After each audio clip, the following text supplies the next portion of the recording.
So. Here we are again. Let me just change some stuff on like the YouTubes and stuff.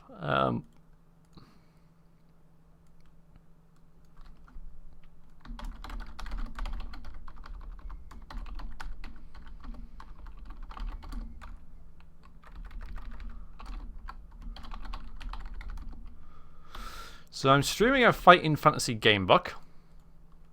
The question is, guys, which one? So we have a choice of two. Okay, this is no longer a thing. So let's see. So I gotta change this as well. Well, I can't change the stream title or the game until I know which one we're playing, because we have a choice. What I'll do is we're either gonna play Starship Traveller or something. I can't remember what it was called now. Or House of Hell.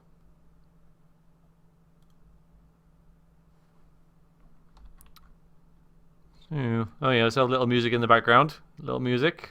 Everyone likes little music, don't they?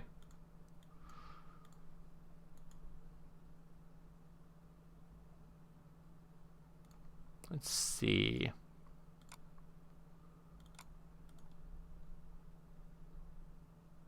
Death metal. Soundtracks.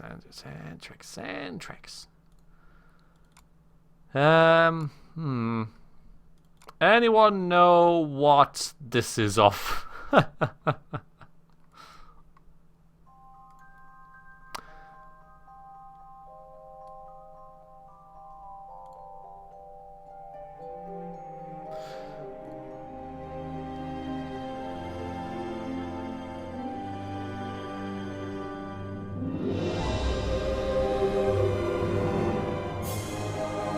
You don't know?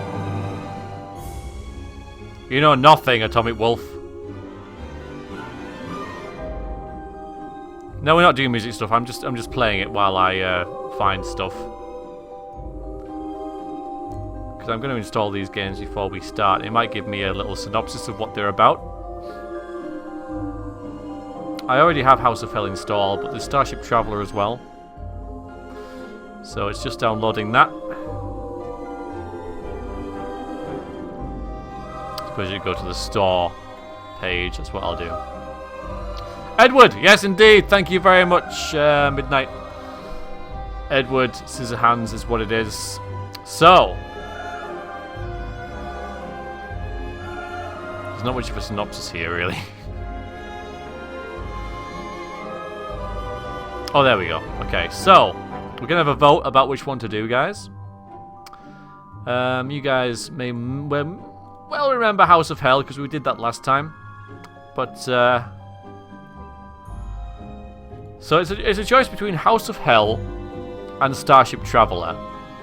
So I'll read Starship Traveller's synopsis for you first, then I'll read House of Hell, and we'll decide which one you want to do. Okay? So this is Starship Traveller. Okay.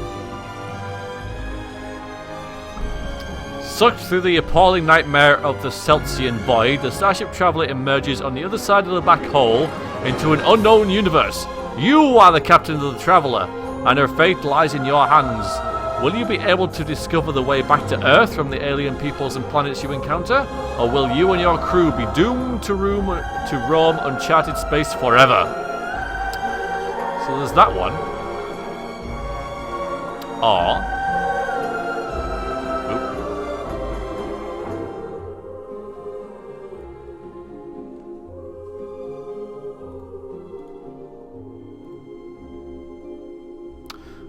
this House of Hell. Taking refuge in the infamous House of Hell has to be the worst mistake of your life. The dangers of the torrential storm outside are nothing compared to the blood-curdling adventures that await you inside. Who knows how many hapless wanderers like yourself have perished within its gruesome walls. Be warned, tonight is going to be a night to remember. Alright, so which one do you guys fancy? So poll. Okay, so basically, which game?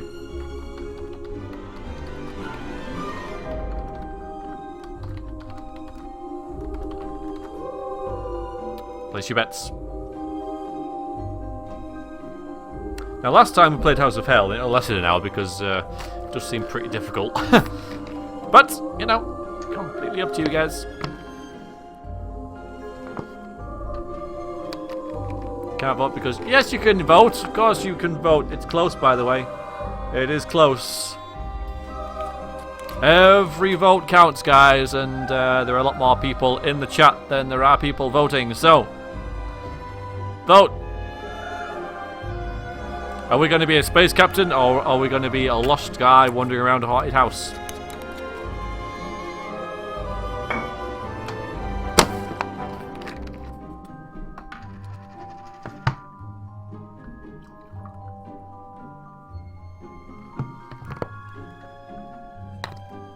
Oops.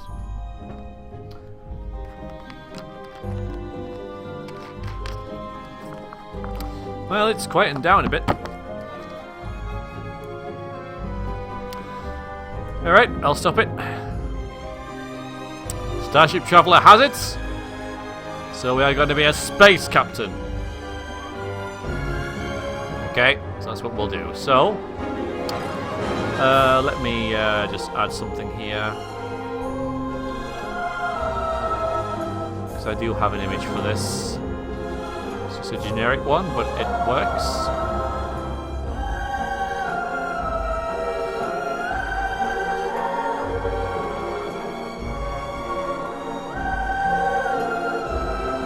Don't worry, I will stop the music as well, but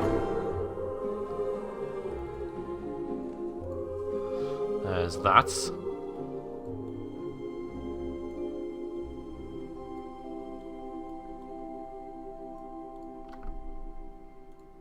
Because hearing it, you know, on loop for like 3 hours might grate people's, you know, a little bit. Hi, Can Lewis. Hi.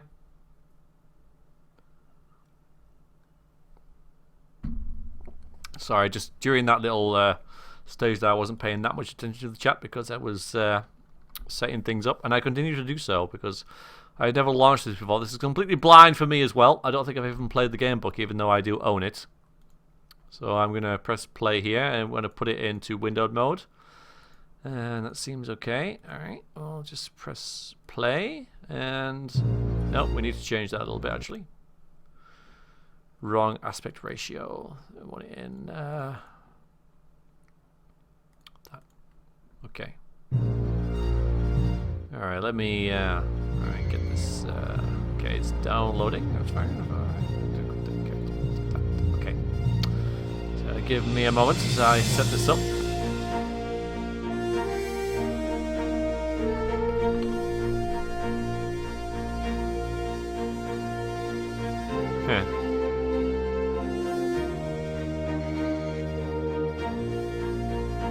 Alright. So we can get rid of the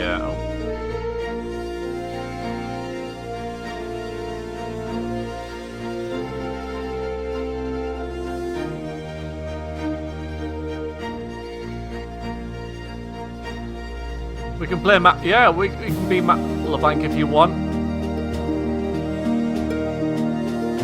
Absolutely. Oh, that 60 should go soon. Should have turned that program off. So let me just set my screen up a little bit here. That's what I could do with two monitors.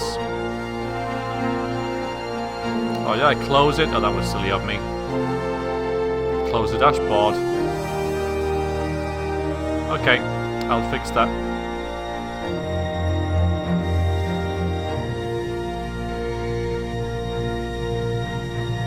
Do it in the game, possibly. Just on or off, right? So I guess I'll do it with this. How's that? No, we still haven't survived Appointed with Fear either, have we? No. Okay, we'll end that. Okay.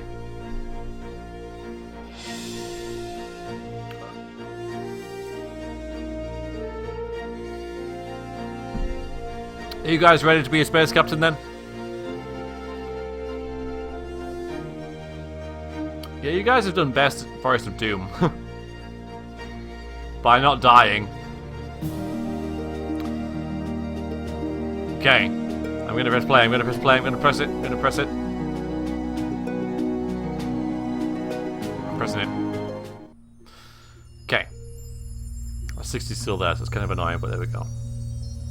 Oh, I need to up the resolution, I think, actually, because this is getting in the way of stuff and it doesn't look too good my end, so we'll close it and we'll start it again. Just for me, really.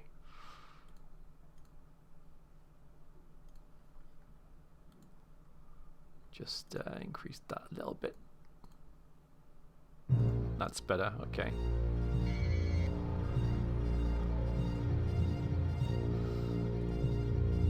That's bigger for you guys, obviously.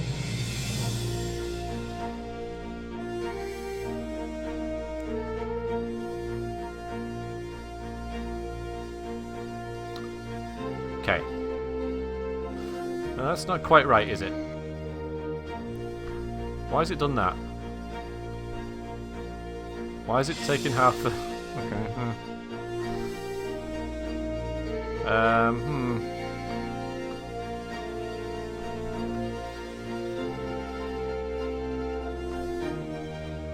I'll just start that again.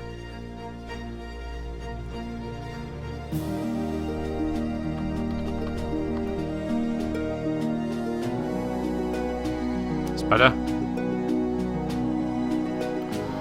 Okay. Is it still too loud for you guys, or is this okay?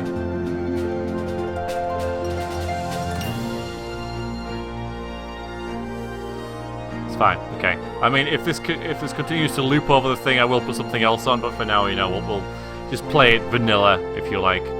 All right, play. This is better. Okay. It's still. Oh, it's fine. Starship Traveller is a fighting fantasy game book, an interactive adventure in which you are the hero. The adventure which follows. Oh, hang on, I gotta change. Just a minute. Game played.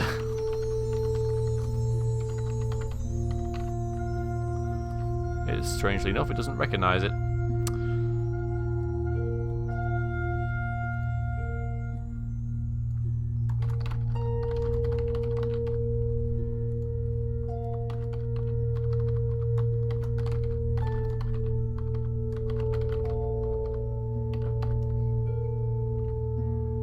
No, Final Fantasy House of Hell. Close though.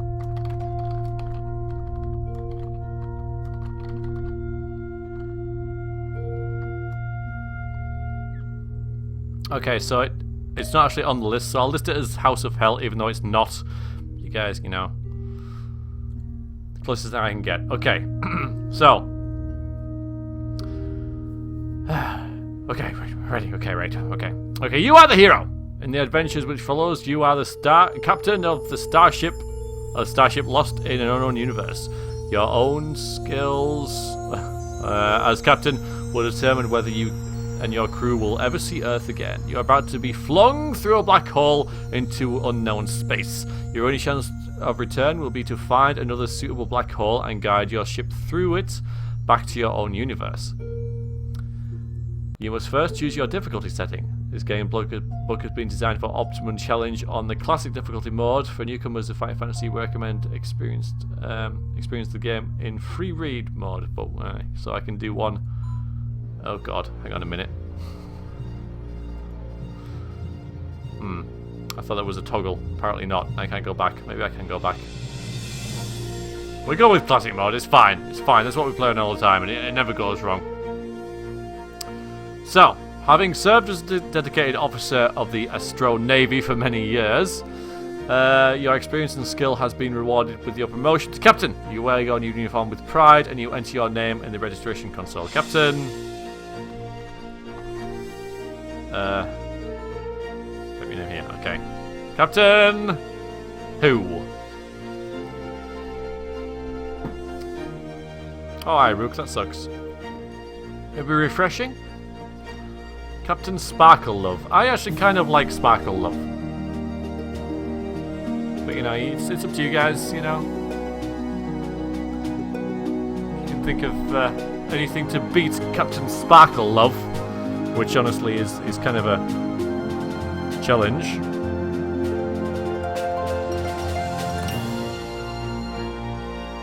Love Sparkle is close, but I kind of like Sparkle Love a bit more. Captain Cool, Captain Keen, go old school. Captain Caveman.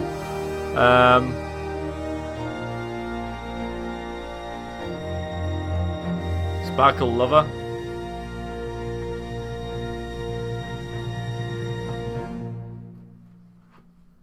Alright, no, I'm afraid it's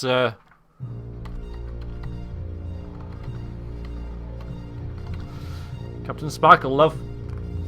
That's what it's going to be.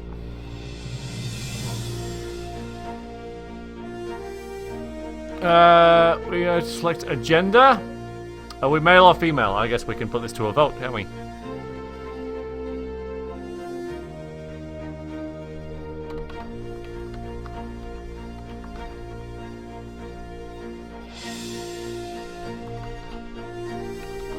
Is Captain Sparkle Love male or female?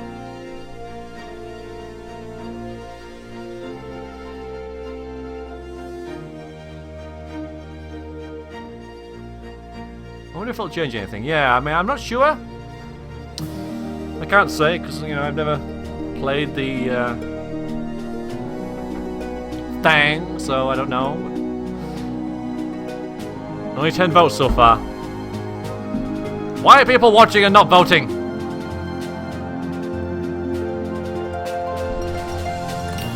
That's a bit better.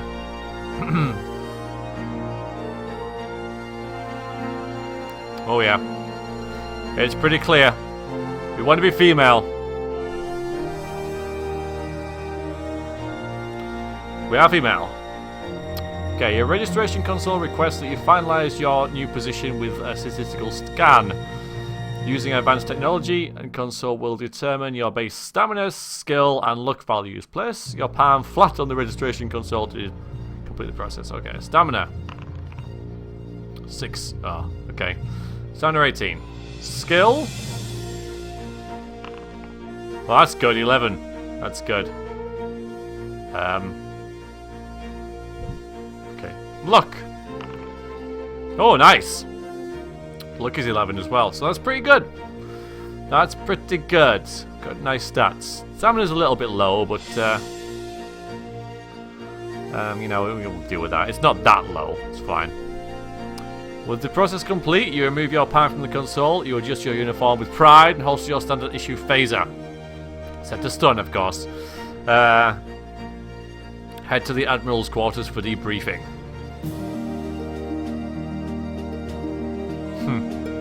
You arrive at the Admiral's quarters and receive your mission briefing. Admiral Jackson, your superior, enters and you salute. He explains your mission. Your main goal being to seek out new planets and explore giant sectors of the galaxy. This sounds familiar. As the Astronavis' newest captain, you are assigned a starship. Admiral Jackson directs you to choose from the following. Take the Starship Traveller or choose your own. We're going to choose our own. Okay, because totally gonna choose our own. What are we gonna christen the starship? What's the ship name? Alright, this isn't a vote, obviously, because we have nothing to do. So it's up to you guys, you know, about what, you know. The SS Doomed, perhaps, you know, or the Normandy, or the Unicorn. I like Unicorn, or Iron Maiden. Twinklebum. Lovely. The Rainbow Surfer. That's kind of like Unicorn.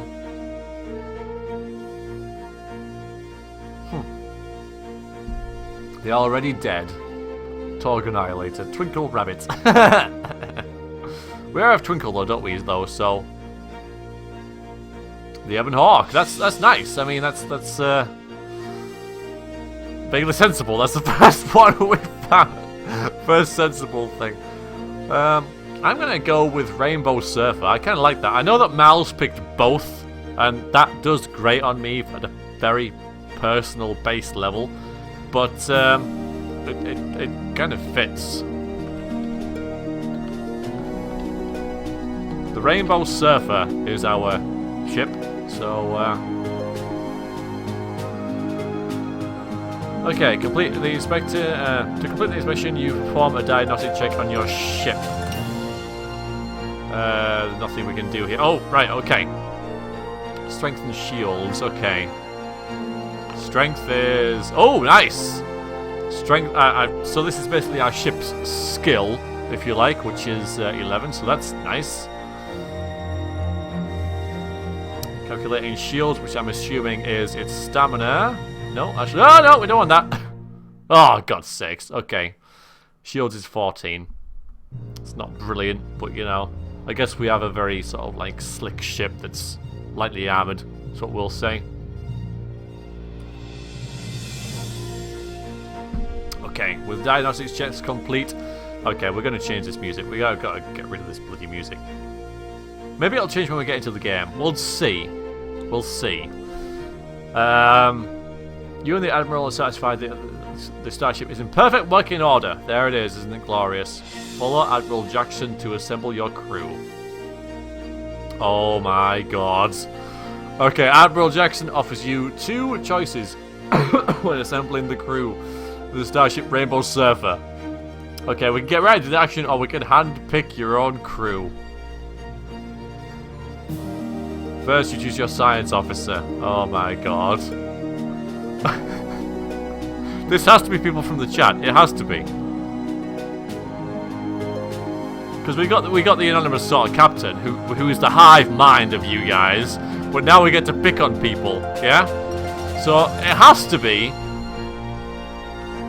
because he's chosen everything else. So we have to put Malarkey in there. We have to. So he's a science officer.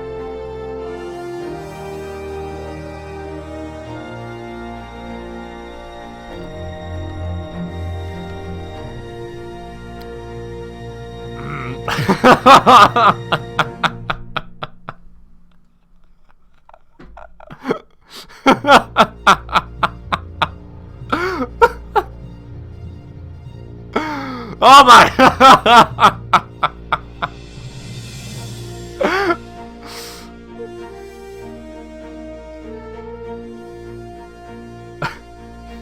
Yeah. Okay, skilled in advanced technology, chemistry, and many forms of languages, they are an invaluable member of your team. When exploring new terrain, they can offer crucial advice and provide a useful sounding board to your own ideas. Welcome them to your crew. You asked them to place. Okay, so we've got to get stamina and science skill. Okay, we'll reroll that. Nice. Okay, so stamina is 21 for the science officer. Sweet. Okay, so well done, Mal. And your science skill is not 1, 6. There we go. So 12. Yeah, if the dice doesn't completely settle, you can re-roll it. So you're pretty badass. Well, okay. Medical officer. This is where it gets a little bit iffy. Although I think I know who I want to be.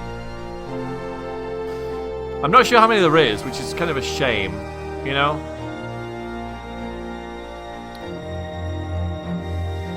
Because a lot of you have been here for, a long time.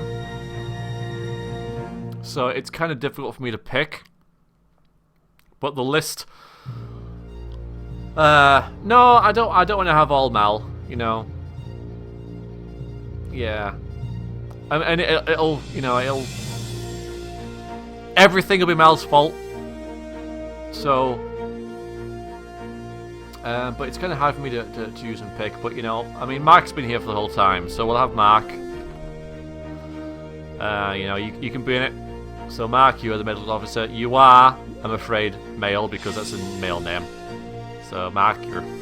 Okay, your medical officer is well-versed in biology, physiology, and medical treatment. Their knowledge is diverse enough that it can be applied to instill a life vital for exploring uncharted territory. Due to their medical knowledge, your medical officer can restore 2 stamina to each crew member whenever they return from a planet. Welcoming them to the crew, you ask them to place the palm on the scanner. Stamina is... That's alright. 21. Medical skill is... That's alright. 11. Okay, engineering officer.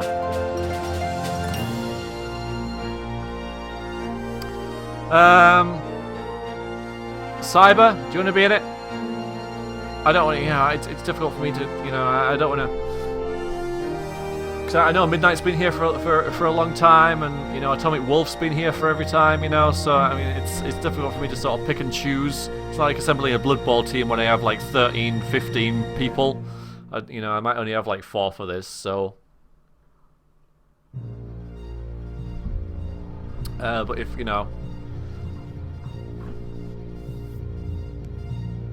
I'll put Cyber in it.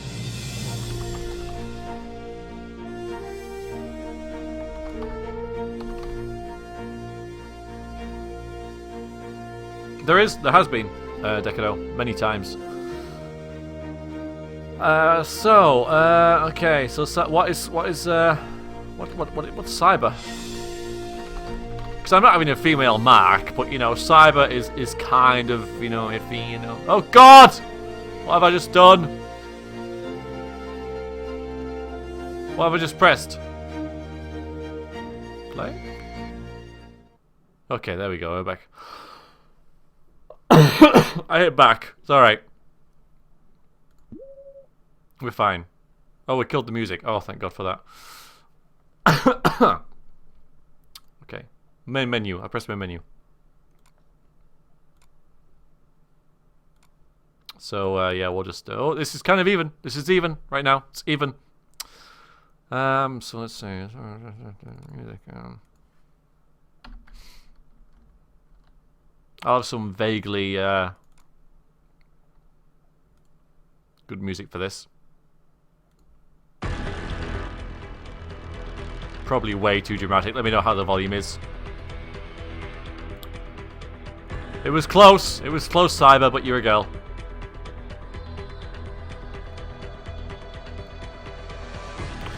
Okay. Oh God. Is it going on in the background?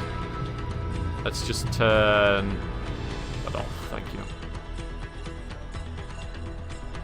Okay. So, no, it's not. It's Deus Ex Human Revolution, which is one of my favourite game soundtracks ever. I think it's amazing. Not too loud, always good. Okay, thank you, guy. Okay, so, well-versed in all things mechanical, your engineer officer is an asset to the crew, well, hopefully. They can make repairs, create machines, and are knowledgeable in the workings of your starship. If something goes wrong with the ship, you can rely on the engineering officer's know-how to repair it. Welcome them to the crew. Okay, so stamina is about that. Okay, there we go. 20. And engineering skill is... Oh, yeah, we got Cyber. Oh dear, we've got an engineer who can't engineer. Oh dear.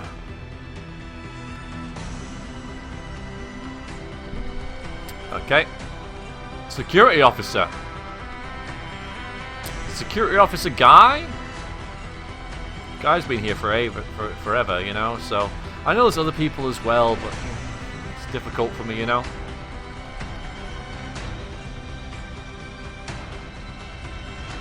So is Guy a guy or a girl?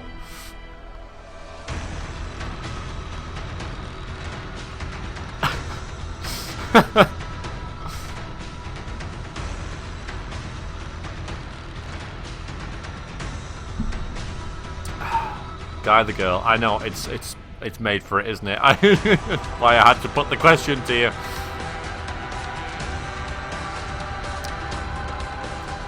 Well, yep, you guys are great. Guy is definitely a girl. So their gender is male, obviously. Eager for battle and ready to resolve any of your problems with their fists. Your security officer is skilled in combat. Your security officer and guards are your first choice for the battle, and all other crew receive a -3 skill penalty during combat. Oh, I see. So the security officer has to be good. Okay, welcome into the crew. You ask them to place you in. Okay, stamina is not that. 18, and security skill is we rolled 3. Oh, 5. Phew. Okay, 11. Phew. Okay, good. Okay, 2 security guards. Handpicked by the security officer Guy. Glancing at them, you honestly cannot tell them apart. They're both wearing red shirts. Oh, brilliant. Okay, it's first security guard. I'm gonna have to put midnight in it.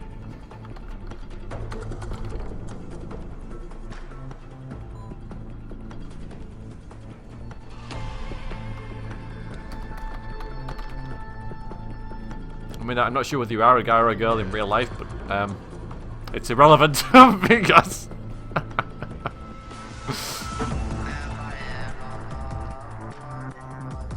you're a guy. Cool.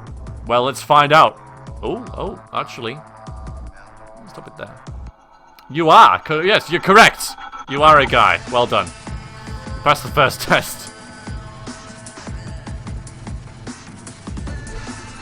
Okay. So midnight is male. Okay, stamina 7. Okay, we'll go with that. 19. Security skill is lovely. 11. And next, security guards. Okay, anyone I'm really? I suppose yeah, Decker. Deck. Yeah, that's what we'll do. We'll call you Deck because you've been here the whole time, haven't you? Okay, Deck.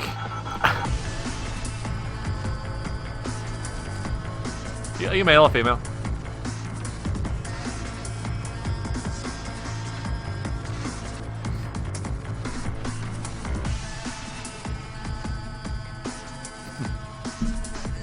Yeah, the red shirts. Bless them. It's close. It's close, guys. It's close. It's close. If you haven't voted, vote.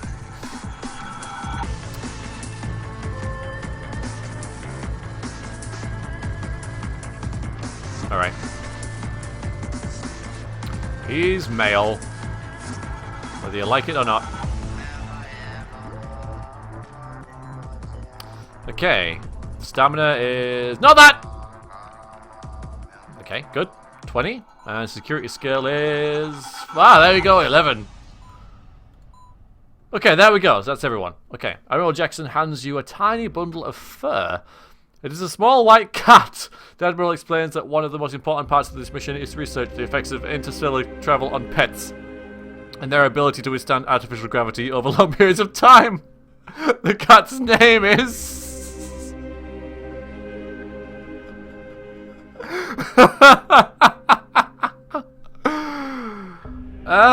it's gonna be Kitty Mew. It has to be Kitty Mew. I'm sorry, it's gotta be Kitty Mew. It has to be. It has to be. It's either Kitty Mew or Bartholomew. I'll let you guys, you know, decide on that.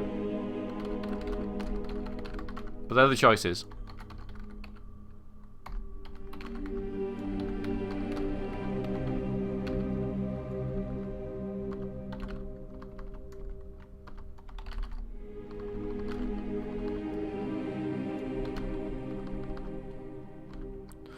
Okay, Anna.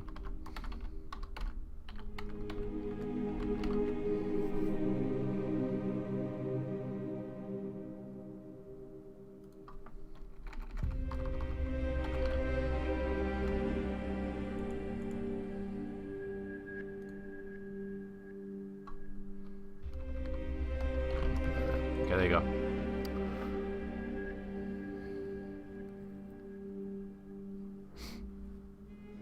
No, I can't name Verax. No, I'm not in this. I'm playing no part in this whatsoever. I am merely a facilitator. You know. Oh well, Kitty Mew wins. 12-3 already. That's not the time. Although it might be by the time we finish this. So yeah. Katamio, it is. Katamio. Did I get that right? Still no anyway. So, to the Starship! Galaxy's finest, assembly our own crew for the first time. There you go, we get an achievement. Fantastic, I'm sure we get lots. Okay, with your brave crew of the Starship Rainbow Surfer, you give Admiral Jackson a salute. Admiral gives you one final look at the ship's cats and says, "Good, take care of Katemio. Godspeed, Captain Sparkle Love."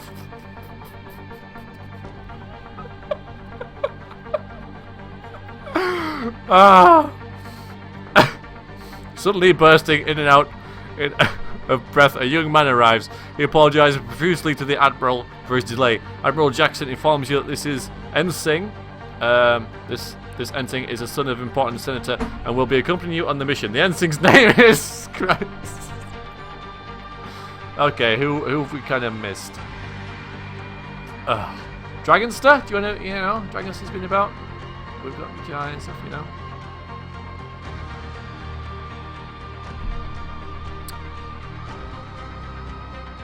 Not Wesley, I'm not having any stupid pop culture references. This is personal stuff. Oh no, Wolf. We'll have Wolf. His name is Wolf, which is kind of like Worf, so it's kind of like a pop culture thing, but not quite. So we'll have him called Wolf. Because Wolf's been here forever as well, so... Sorry, I'm just buying another drink, priorities and all that.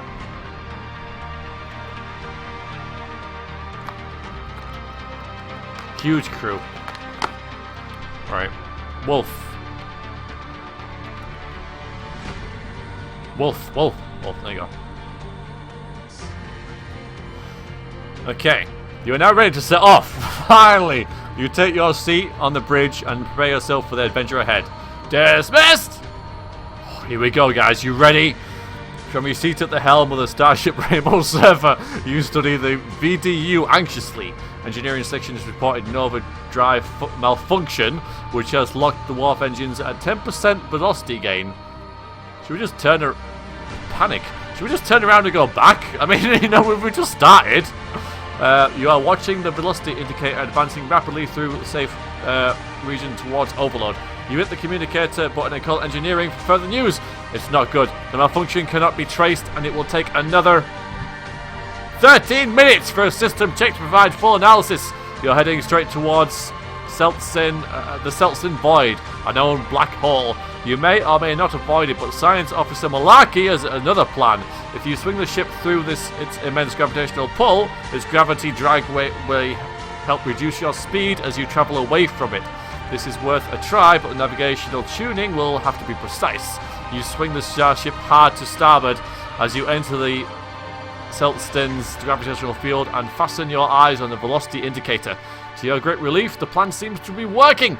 The gain comes down from 10% to 5% to 0 to minus 5%. Loud cheers come from the crew, but you are still watching the velocity indicator. It's now showing minus 15%, then minus 25%, and still falling. The Rainbow Surfer is being sucked into the Seltsin. Oh, Malarkey, what have you done? This was your idea.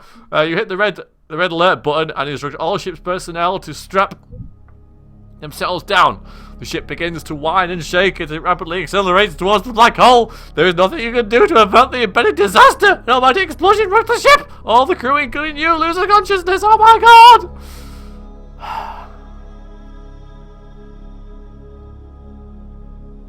Bloody Malarkey. You and the other members of the crew are regaining consciousness. Again, you hit the communicator and call for system damage reports. All systems appear to be intact until engineering reports that the warp drive engines are dead. You are floating in space, but your drive reactors should be operational in 20 to 30 minutes. Your navigation officer is bewildered. He cannot identify your whereabouts in the computer reports. You are... And the computer reports you are in uncharted space. Science Officer Malarkey, her again, has run an event analysis, and you appear to have gone through the black hole, through a dimensional warp, and you are now in what appears to be a parallel universe. After some delay, you regain warp drive. Long-range scan indicates 3 solar systems ahead, of which 2 may have intelligent life. Ooh. What are your orders, Captain? Alright, so every question's just going to be, do we?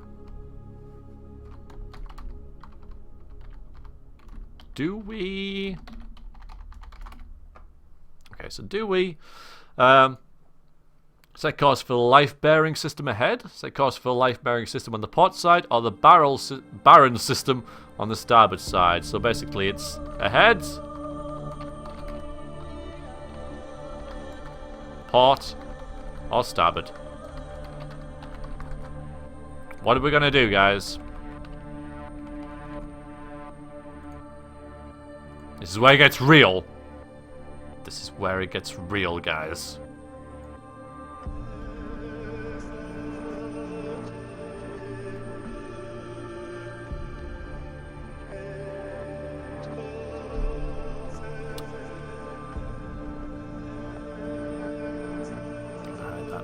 Oh no, I'll leave it up actually. Yeah, well, 2 of them are even, but 1's pulling ahead. You guys ready? You guys ready for your first proper decision? It is to go all ahead full.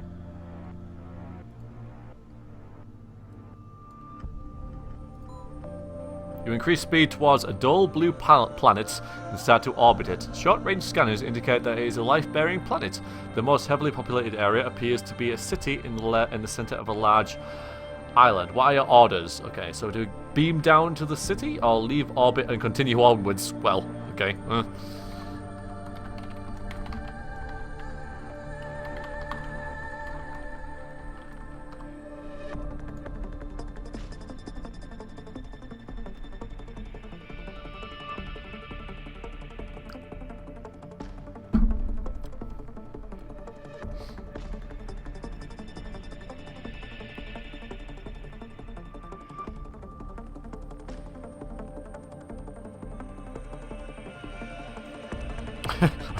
Red shirt surplus, yes. I know, no orbital bombardment. Just kill them. If in doubt, kill them. Yep, we're going down. I'm surprised so many of you voted to continue onwards.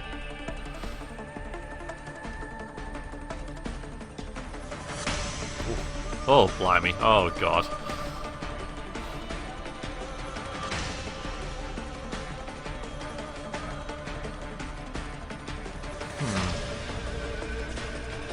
So how many can we add?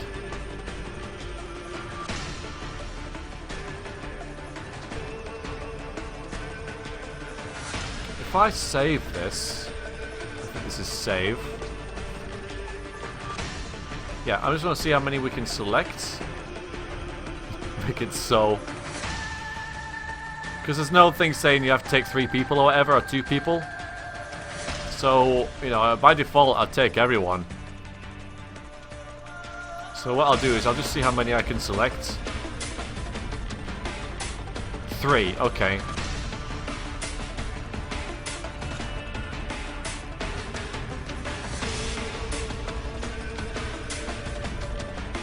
Right, so we got 3 to take. So this is going to be kind of awkward. So the top 3 win, I guess.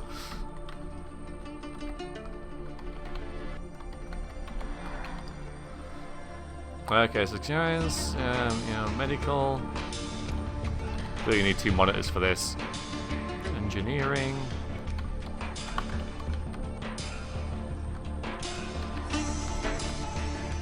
No, the top 3 will go. Security and guard.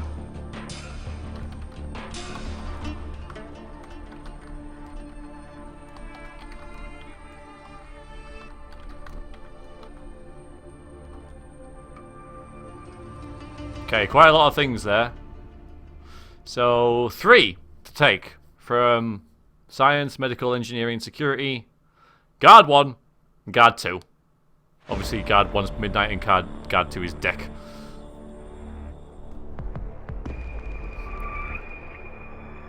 I need more votes, guys. I need more votes.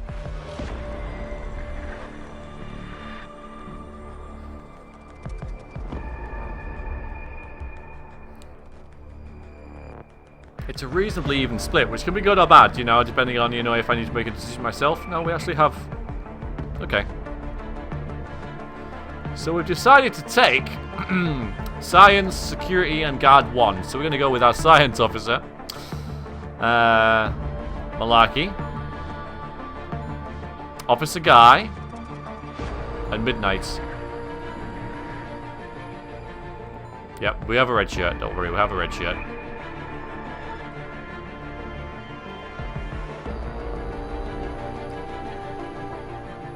Okay, beam down.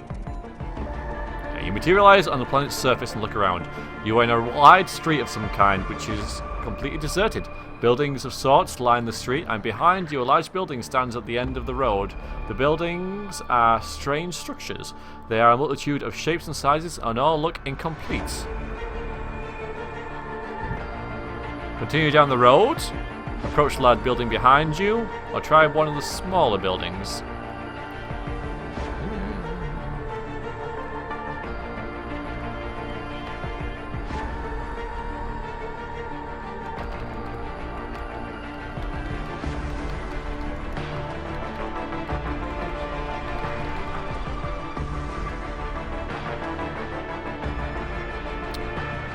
What do we do, captains?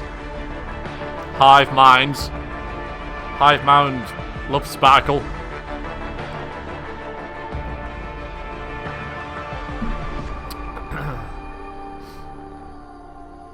That's what the chat is, by the way. Hive mind love sparkle. Well, seems you decided to go into one of the smaller buildings. Yes, alright then. We'll do just that then. You arrive at an odd-shaped building with rounded walls. Several strange and apparently meaningless sticks protrude from the front walls. The door is open and you cautiously walk inside. Slumped over a table is a bulky figure, apparently asleep. Your entrance disturbs the creature and it raises its head, sees you and springs to its foot. Rather than legs, it has a single stump, something like a tree trunk. It bellows loudly at your translator, and your translator does not translate. Hold up your hands, show you mean no harm, or draw faces and shoot.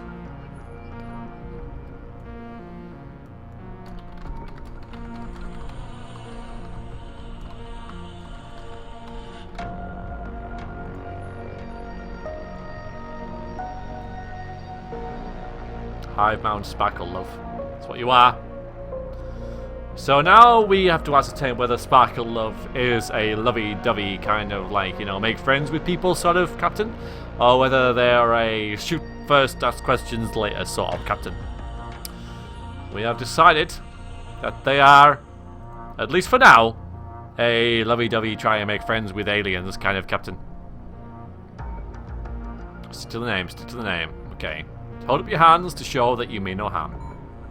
The creature settles down. It was apparently just surprised at having been woken up from its sleep by complete strangers, and such ugly ones at that.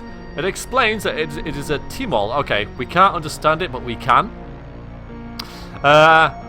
And seems to be quite a friendly creature. It hops around the room and offers you food and drink, which you politely decline. This planet is a settled planet populated by all sorts of different aliens. At first, mainly creatures who could not bear their own home planets and those that are highly adventurous.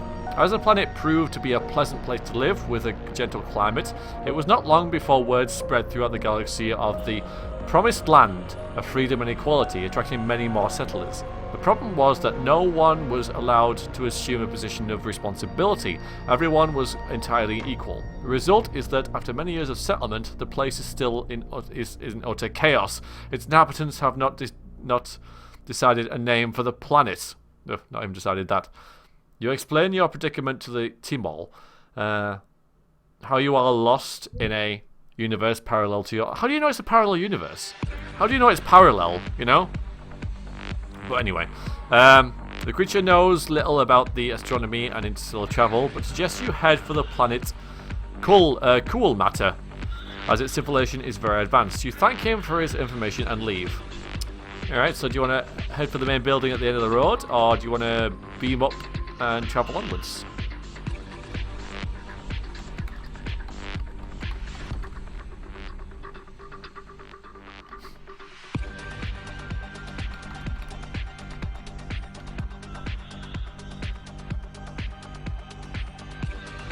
Oh, we got an adventure sheet now. There we are. There's Captain Sparkle Love, Malarkey, Guy, Mark, Midnight, Chips Cat, Kitty Ensign Wolf. Okay, so now we've got no items, but we know that Kumato is an advanced civilization. And we have a map. Ooh, okay, there's our map. So there's an alien settlement right there. Sweet. Anyway, you guys have been voting while I've been doing that, and you've decided that we're going to go to the main building.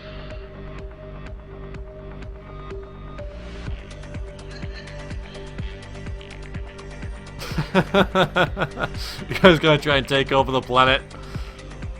Okay, well, let's see what happens. Main building at the end of the road. Steps lead up to the large building. An inscription at the door indicates that this is a building of some importance. You knock, but there is no reply, although you can hear excited chatter coming from within. You try the door, it opens, and you step into a large entrance hallway. Several pairs of aliens of a variety of shapes and sizes cross the corridor in front of you, travelling purposefully from room to room and arguing excitedly with each other. A mysterious creature, dressed in shabby blue robes, notices you and shuffles over. Its face cannot be seen, but its eyes shine bright blue at you. It speaks at your translator, and your translator interprets. Ah, you look interesting. Where do you think the new medicine house should go? You explain that you are new to these parts, and that you would like to meet someone of authority. The alien laughs.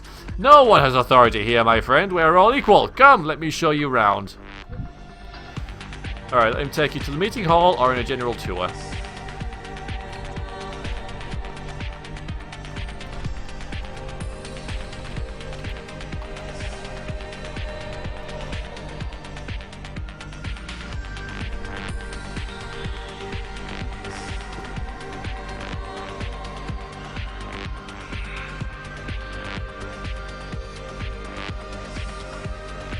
It's quite even, guys, so you know, if you want to add something else to... Oh, bye, Rube. Bye-bye. Thank you for joining.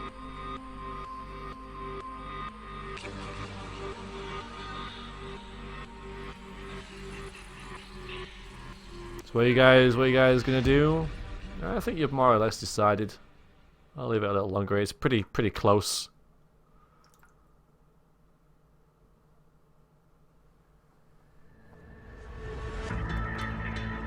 Right. We're going on a general tour. We are tourists after all, so I might as well go on a general tour of the place, eh?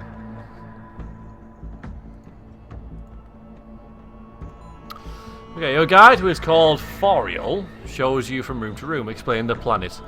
Our gods are freedom and equality, says the little creature. It is an extremely pleasant planet to live on, and it welcomes settlers of all types. Everyone is entirely equal, whether they have lived here all their lives or have just arrived. Everyone may also do anything they like here. We have no need for laws. Wow.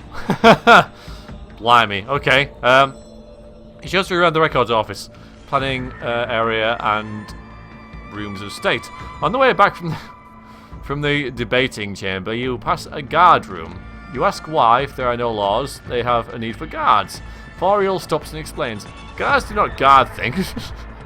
We do not need to protect things. It's just that some members of our community get pleasure out of attacking others, and of course they are free to do so as they wish. But in fairness to the rest of the population, they dress up in uniforms and call themselves guards as to warn others that they must be on guard when a guard passes. Do you understand, Captain Sparkle Love? While you are considering this, however, 3 of these guards have left the room and have crept up behind you. They'll leap on your backs and wrestle with you. Alright, you must fight, okay?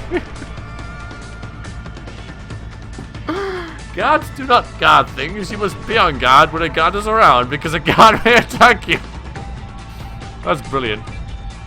Yeah. Let's fight. Alright, so, well, this is kind of neat, isn't it, you know? So Captain Sparkleup's going to stand back and watch. Alright, so, it's kind of paired us against each other. We should be alright. Let's just fight. Do it properly. Okay, so the first guard. So again, I get to. I don't know which is. Oh, damn it. Okay.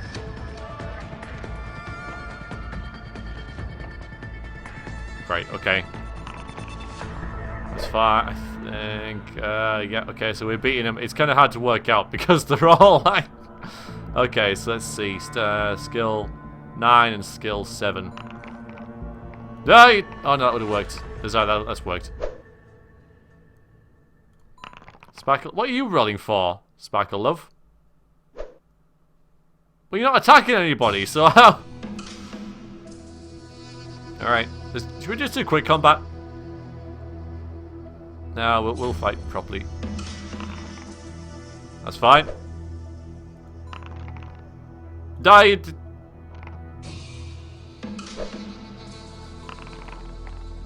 Oh. Okay, surprises the first guy with a sudden attack. Well done, Sparkle Love. Okay, so we're doing well. We're doing okay. It's fine. We're gonna win. We're gonna win. Well, yeah, no, maybe not. Oh yeah, we did. Cool. Skill 11, skill 7. Yeah, okay.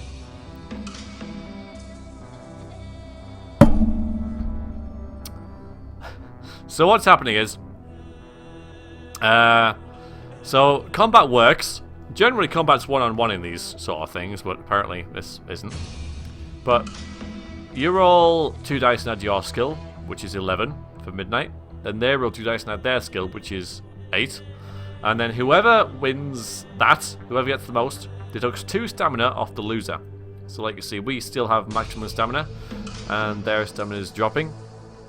So we're winning. So what I've got to do is judge whether the red dice are higher enough, you know, to the green dice, and we should be fine. Basically, like that.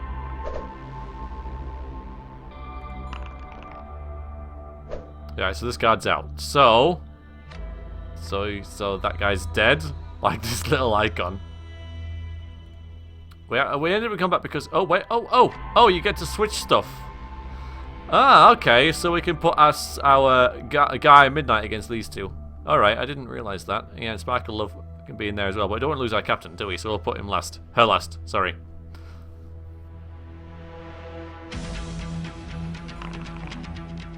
That you. Okay, so there you go, see? That's fine. Yeah, so we're just destroying them now because we outnumber them. I don't get this last one though. I don't get what that's rolling against because there's no opposing roll. Anyway, so yeah, threat eliminated. We won and we didn't take a point of damage, so... Miley's cannon fodder? No. Well, he's, you know, the... Yeah, basically, yeah. Yeah, he's got other uses though. There's no opposing roll, so how can you lose it? You know, if your skill's 11, what's the point of rolling dice? Anyway. We won! Florial steps back out of the shadows and approaches you. He seems not to be in the least bit surprised by the scuffle. You ask why the guards attacked. Oh, for no reason. Sparkle Love, he says. They are free to do anything they like. So, should we request to enter the debating chamber? Should we enter the maps and travel room? Or should we leave the building and return to the ship?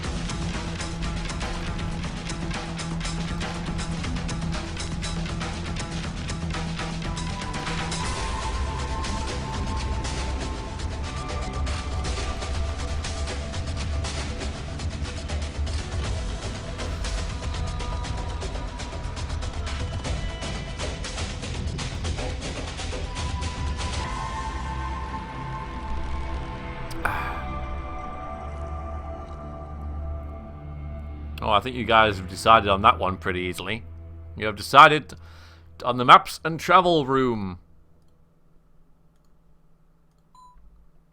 The maps and travel room is in a state of chaos, surprisingly enough. Books and charts lie all over the floor and various tables in the room. A small withered alien with a large head, blue skin, and long fingers is asleep in one corner but awakes as you enter. You ask first for maps of the planet, but can learn little from them. While you wonder if there's any star charts, any charts that will be of use, the little man finds a large map and allows you to study it. Apparently, you are in a solar system around the sun, Magnus. Apart from this one, there is only one of the life-bearing planet in the system, called Trax, orbiting Magnus a little further out. Trax was recently devastated by war, and many of its inhabitants left to settle on this planet. The other 2 nearest planets, although light years away, are Cool Matter, orbiting a purple sun, and Maconom, orbiting a double star. How do you orbit a double star? No black holes that we found on the chart. You thank the creature for his help and leave a building. Bidding goodbye to Florials, you leave, you head outside and return to the rainbow surface. So I'm assuming that this will be on our adventure sheet now. If we look here, we see down there. Yep, okay. Orbits purple sun, tracks the difference with war, orbits the star, okay. So we're getting an idea about where we are. The map's just the same as it was. So, beam up. That's our only choice, right? Okay.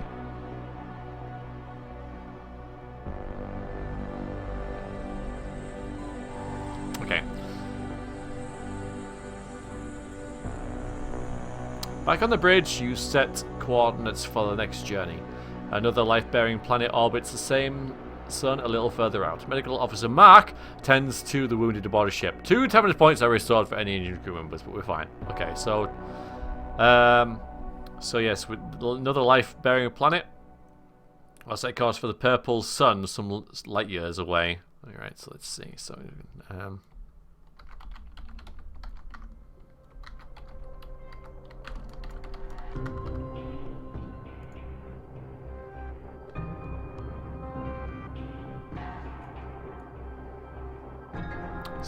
the life-bearing planet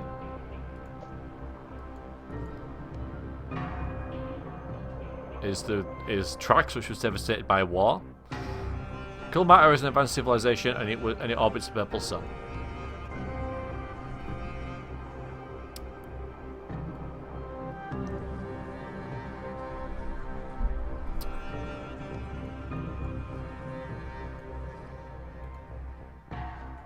You decided to go to the devastated, war-torn planet.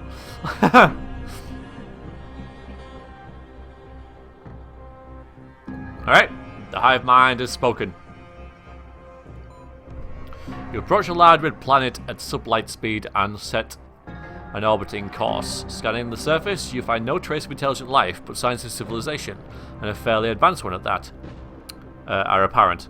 As you observe the planet through your macroscope, you see that the surface is covered with a network of roadworks and canals focused every so often on what must be a population centre of some sort. You try various radio frequencies, but there is no response. So we're going to beam down? Or onwards?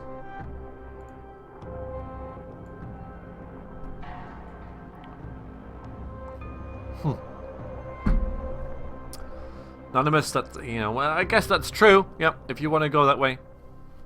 I don't know if that's going to be a part of the game, getting slaves and minions and stuff, but I guess we'll see. Because we are indeed beaming down to the planet. Oh, here we go again.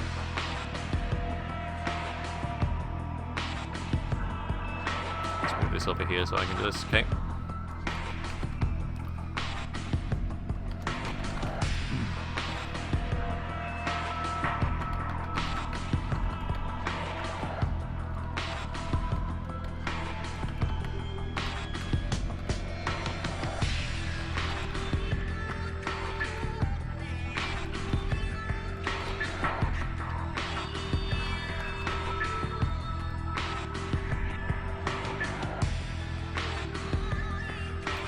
Okay, top 3 win. Top 3 go.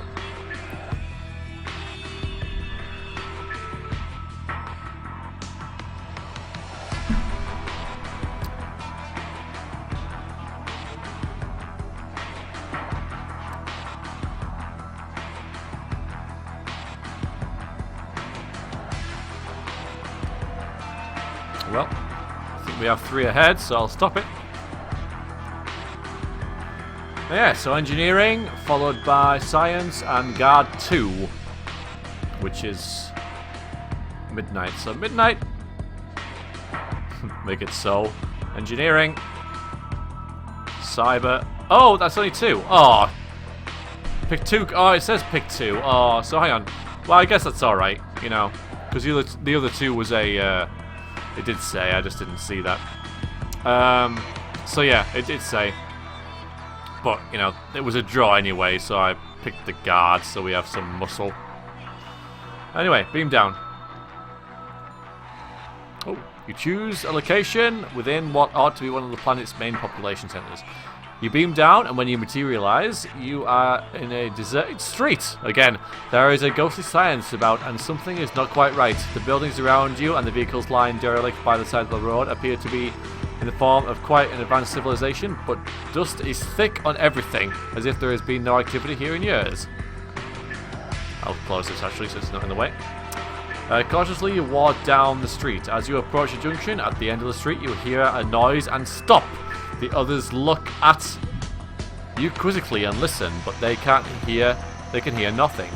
You creep forwards and towards the corner and jump back sharply as a shape appears. Visitors, says a voice. The creature is roughly man-sized and wears a flowing white cape. We have not had a visitor for many years. You explain you are from another planet, and the alien nods its hairy head. You ask whether it is possible to meet anyone in a position of authority, and the creature considers a moment. Suddenly you hear a small click and a thrill buzzing noise, and the alien drops to the ground, scorched by a blaster point from one of your party. You whirl around in disbelief. Which crew member shot first?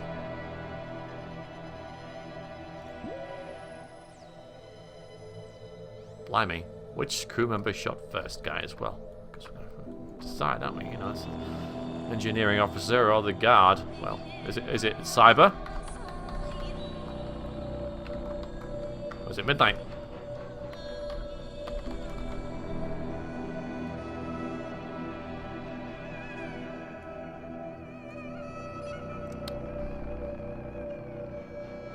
Your finger slipped. Oh yeah, you can vote, Midnight. You can totally vote.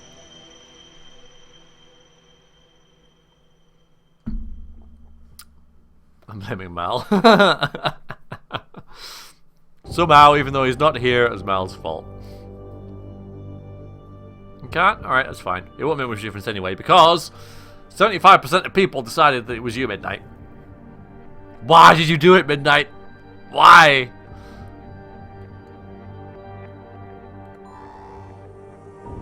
Speak to your crew. Midnight looks proudly at the dead alien, and you order your other companion to hold them. Snatching the weapon, you demand to know why they fired at the alien. Why? They gasp. If I hadn't fired, he would have killed you, Captain Sparkle Love. Do you not see the weapon in his hand aimed at you? You certainly didn't see a weapon in the alien's hand, and neither did your other crew member. Well, now, Captain, send the trigger-happy companion back to the ship. Beam the alien up to the ship to see whether anything can be done for them. Or let your companion off with a caution and continue. Ooh. What's the choice? Okay, okay, so.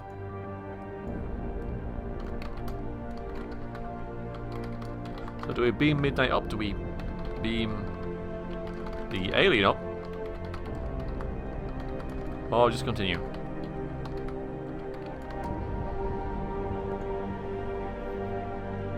Bloody red shirts.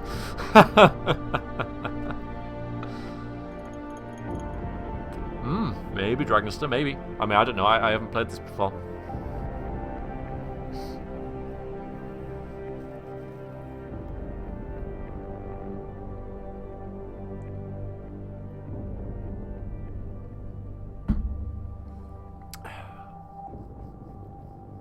Well. What can go wrong apart from everything? Well, we're going to find out, FK, because we are going to beam the alien up to the ship to see if there's anything that can be done for them.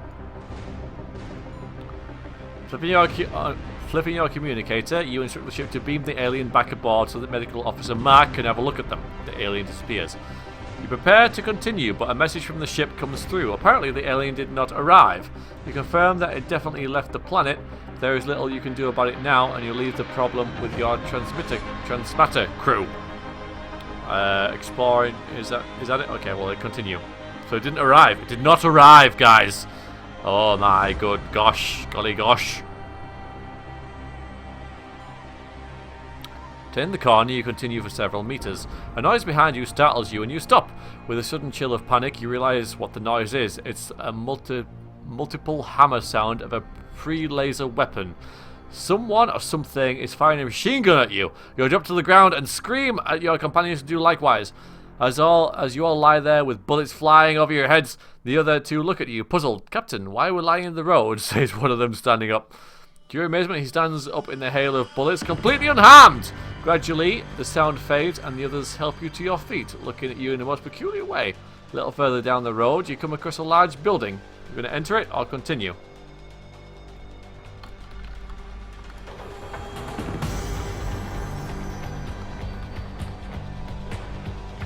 Well then. Yep, all going insane. That is what is going on. All just going insane. Good, yep, good.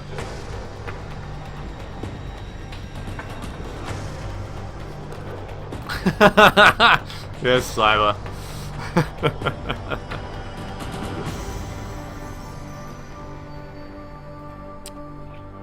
it's quite close, but you guys have decided, I think. I'll just pour the rest of my drink.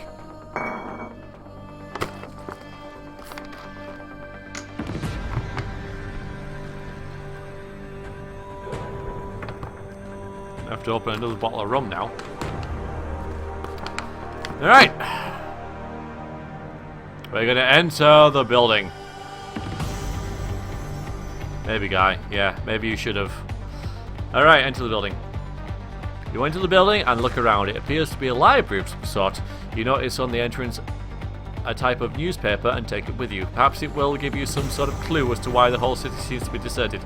Luckily, the library is computer controlled. You switch on a console and after some whirring sounds, a voice comes back. Good afternoon, reader. What subject will it be today? First of all, you ask for local history, but the most recent entry appears to be some time ago when the city bustled with life. One of your crew members rushing over. Captain, they say, I've just been looking at the astronomy files. There's a black hole which they think may be a space warp. It's in sector 288. The news is indeed exciting. You decide to head back to the ship. Beam up. Well then. So if we're looking at adventure sheet. There you go. Space warp may appear in sector 288. You can also look at the map. Yeah, here's tracks. Back on board, you announce the news to your crew. As the navigation officer sets the course, you remember the newspaper and pass it on to the language lab for analysis. Using your long-range scanner, you discover a purple star just within range, a small cluster of stars, and a small cluster of stars some 2.3 light years off to starboard. Medical Officer Mark tends to the wounded, and 2 stamina points are reading here. What are your orders? Okay, purple star or small star cluster?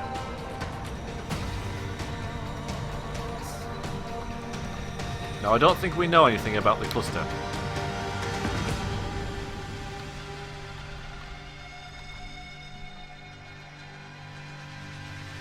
Let me just check on the adventure sheet.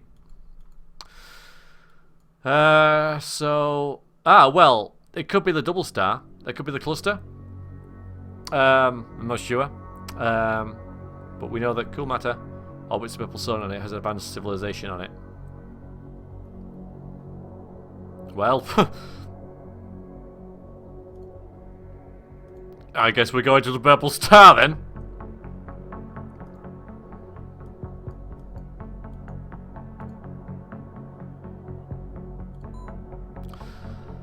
As you travel towards your destination, your language lab reports some interesting findings from the newspaper you gave them. You have just come from the planet Trax, a fairly advanced civilization. Some years before the paper was published, a great debate occurred, and 2 groups emerged with 2 schools of thought.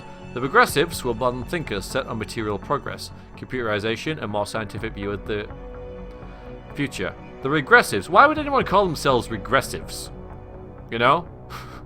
I mean, that's just like such a derogatory term. We are regressive, you know? I guess this was published by a paper who liked the progressives, but yeah, okay. Disliked the inhuman element of the progressives' world and preferred to return to basics where people did not rely on machines. A period of Cold War ensued until the regressives discovered that the progressives had developed a powerful hallucinatory drug. The progressives had intended... yeah, exactly, Cyber.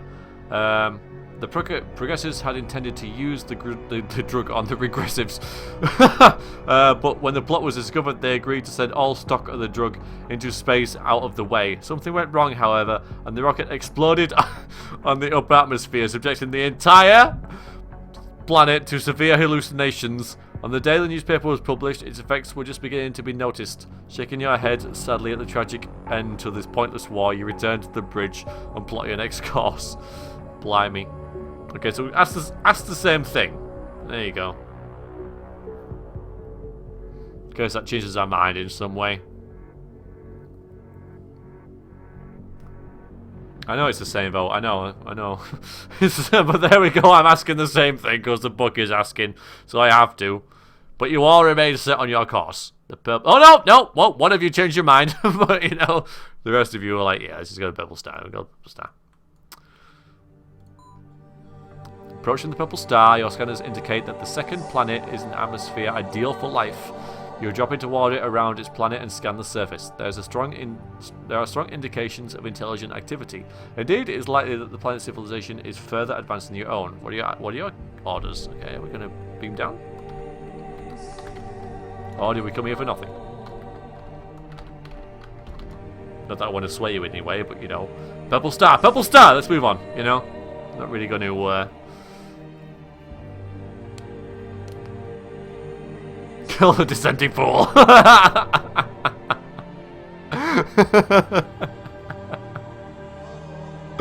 Now, two of you have changed your mind. Oh no, three, actually. But yeah, I was kind of getting what was happening there, so we're going to beam down. So what are your orders? We're going to beam down. Quite obviously, I suppose. We got here. Oh, there's life. No, let's leave, you know. That we already knew was here. Okay. Oh, crap. Okay, here we go again. Alright, just a second. Assemble your crew. I'm guessing this is 3 then, but you know, we'll just do it in order of how people, you know, are voted.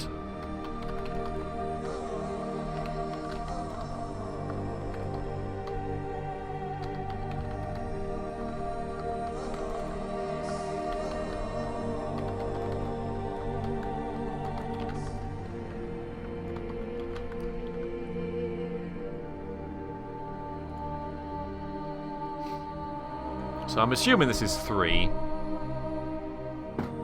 but you know, we'll see. Send Mal alone. I mean, you can't. You're not allowed. The game won't let you. You can't.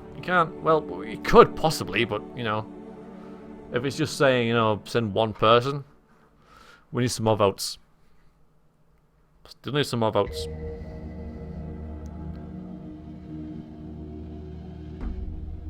Hi, Kaida. Feel free to vote.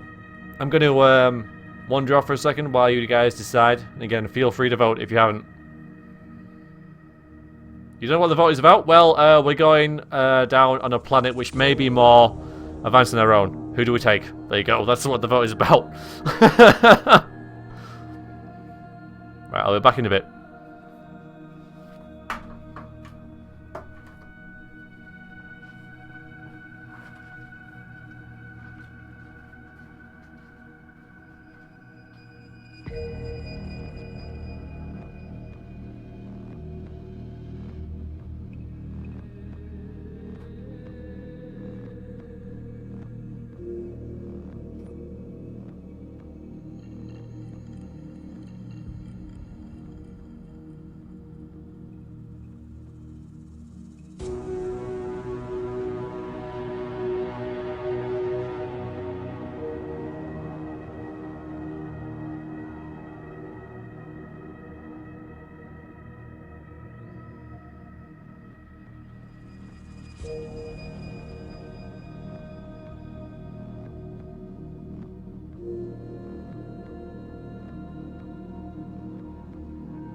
Right then.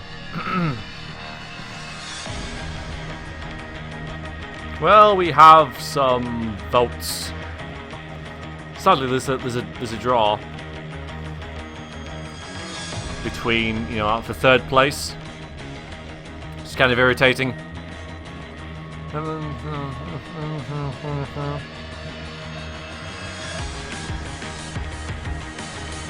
Will we do a desperate vote for 3rd place? I suppose we could. Guard 2 hasn't gone yet. Yeah. As you can see, we're taking the science officer, you know, obviously, and a security, the security dude. So we could take guard 2 or medical. So I suppose I could have another vote for that.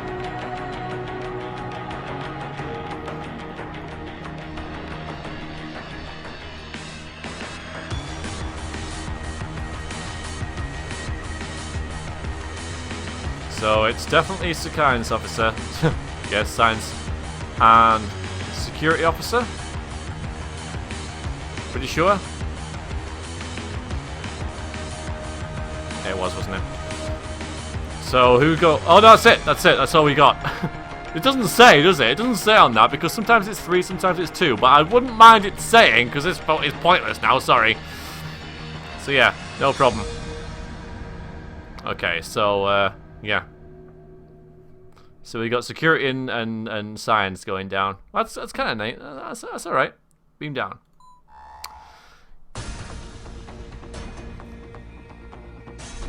So,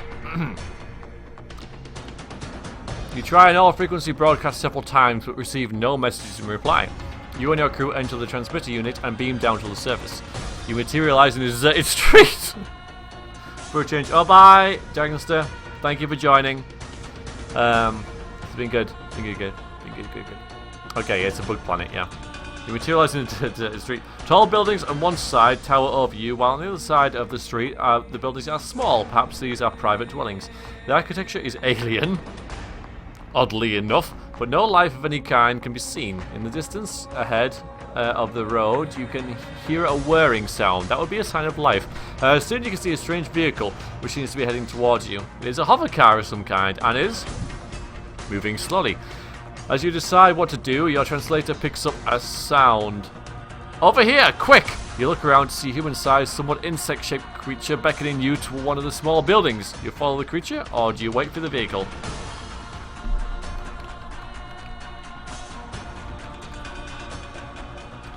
Car. I've got to the stage where I can't spell vehicle, so I'm just going to put car.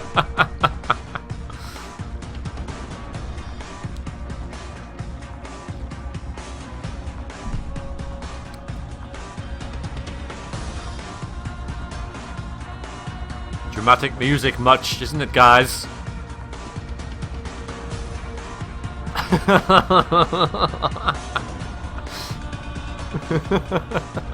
Yes, okay. I mean, I have to rephrase it every time. Some of you guys, you know why I'm doing that. It'd just be needless. You guys know the context of the question. Anyway, we're totally going to follow the creature.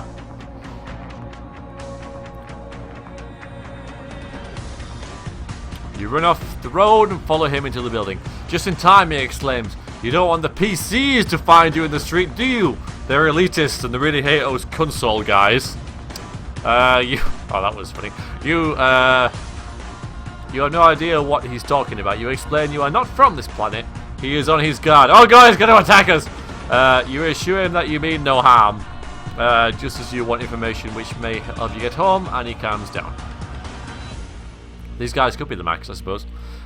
You're on the planet Cool Matter, he informs you. The PCs have just escaped from the population controllers. On this planet, no one dies, but as the population increases, it is necessary to exterminate some of us to make room for others. So they do die. I guess not of old age. The PCs have the authority to exterminate anyone they like within a certain quota limit, without reason. They would certainly have killed you had they thought you caught you outside after curfew hours. Suddenly the door crashes open and 3 creatures in armored uniforms burst in. Step in. I thought I saw them enter this building, their leader declares. Outside, he orders. Your host protests that you are aliens and do not know about the curfew laws, but the PC leader points a finger. An electric blue ray burns through his chest. You decide it will be prudent to obey the PC's orders. Follow them outside. Blimey. Wow. Maybe we shouldn't have landed here. You all die. You explain that you are from another planet and therefore know nothing of the curfew laws. It is illegal to be outside after curfew, says the leader. The penalty is extermination. Enter this vehicle. What now, Captain? Do you obey? Do you draw your phasers? Or do you pretend to comply and then take them out by surprise? Okay, so, alright.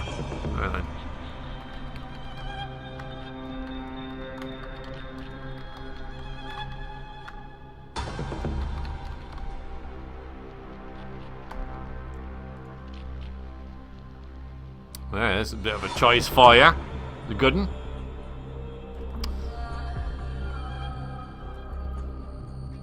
Well then. What are we gonna do?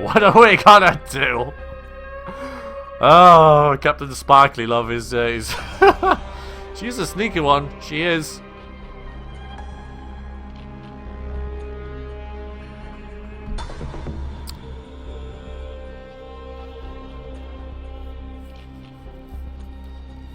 Well, it seems that you know most people feel that asserting dominance is better done by just pretending to be friendly or you know complying and then attack them. So that's what we're gonna do. Okay, pretend to comply and then take them by surprise. You walk up to the entrance door as you climb into the vehicle. As if to climb into the vehicle. As you pass by the aliens, you signal the others to the others, and 3 of you spring on them. This proves to be rather a fruitless exercise, as the 3 creatures are immensely strong. They fling you to the ground, but as you fall, they manage to grab the helmet off one of. You manage to grab the helmet off one of the aliens. It stops dead in its tracks in a very artificial pose, as if some switch had suddenly been turned off. The leader grabs the helmet and replaces it on his colleague, who instantly springs back to life. You realize will be no match for the creatures. Climb into their vehicle as they have ordered. Oh boy. But now we know something about them. We know a weakness. Yes, indeed. Take the helmets off and they're useless. Yep, well, you know. Anonymous was with you there, Mark, but, you know.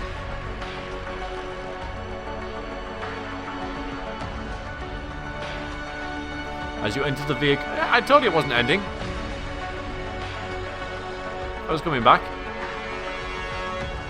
As you enter the vehicle, it rocks from side to side. Your captors climb in and start the hover engine, swinging the car around the way it came.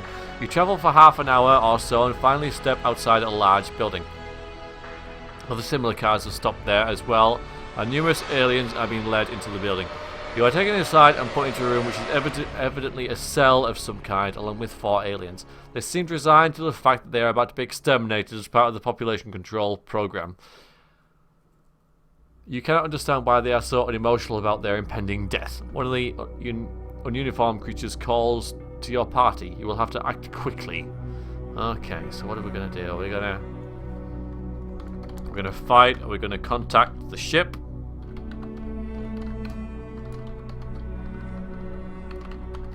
Or are we going to try and arrange a meeting?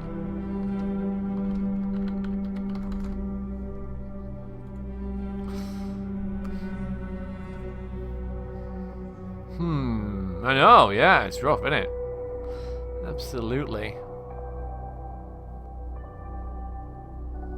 Yes, the Scottish teleport guy must be asleep. You guys have been doing what I would have done, but I don't know if this is the right thing, but it is what I would have done. Yep, this is, well, I'm putting it on YouTube, midnight, don't worry. I shall put it on YouTube.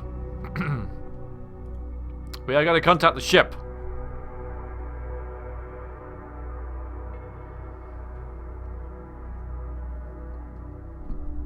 That's what I would have picked.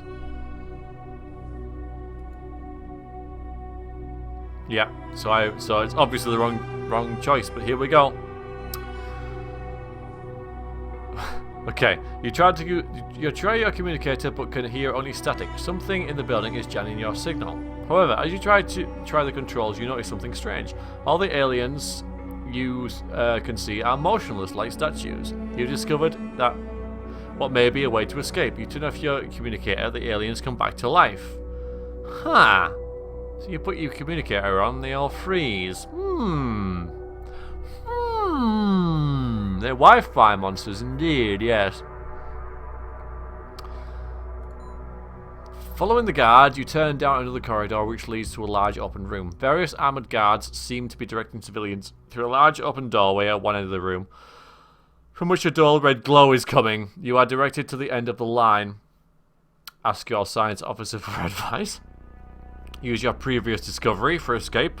Obey the aliens and get into line. Okay, so science officer.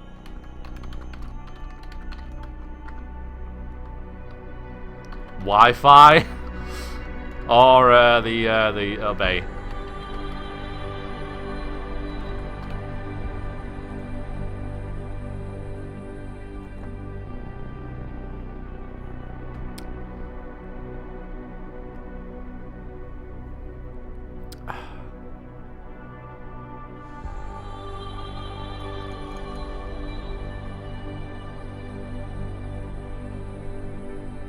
Yeah, you're right, Kida. You're absolutely right. Why not?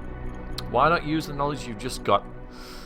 It does seem that many agree with you, but is it enough? Is it enough? Yes.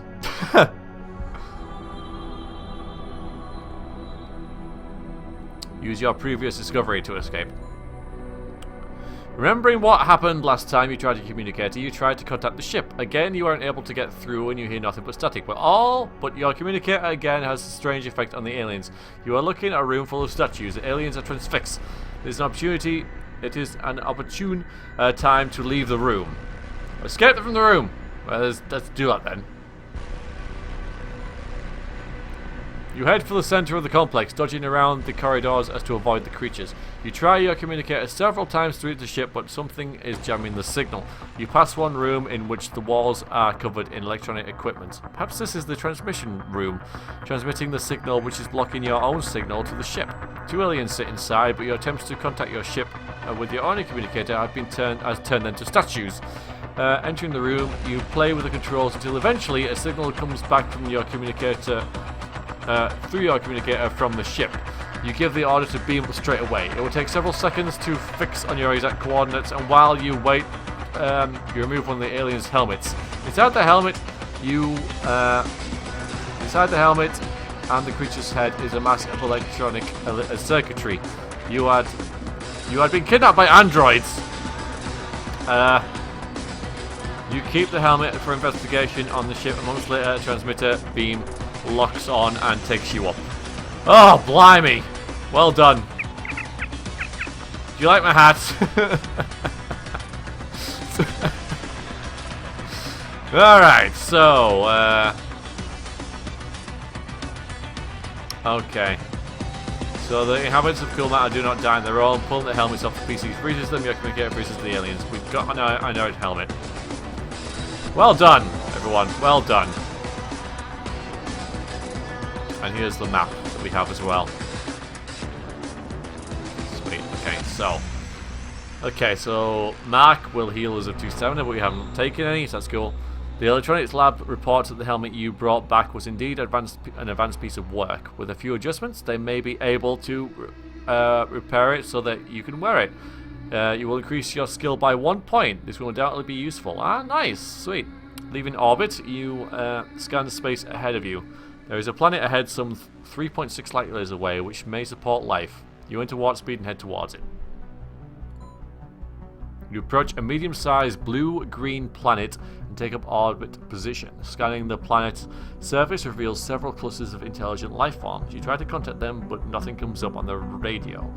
Do you want to beam down or leave orbit? Let's just check the map. Right over there. Bring Kliba.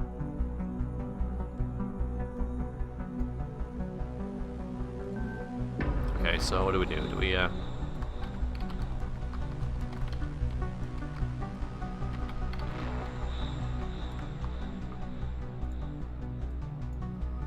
Who's bye? Oh, bye, guy.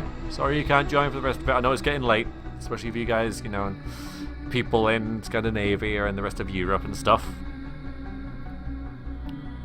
Thank you for joining. So, looking at our adventure sheet. Yeah, see?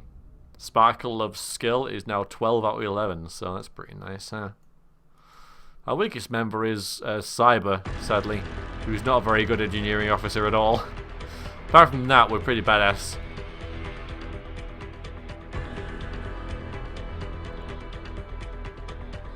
Well, you have to, Cyber. It's just what it was going to happen. Anyway. So, beam down.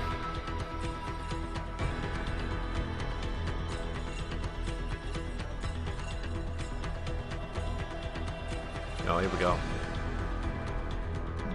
So again, doesn't say how many we need.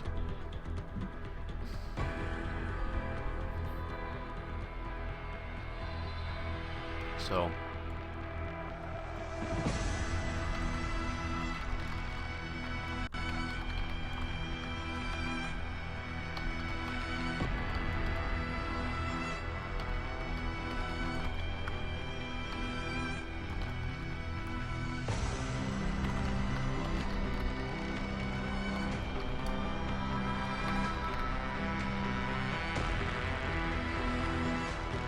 I'm gonna name the guards.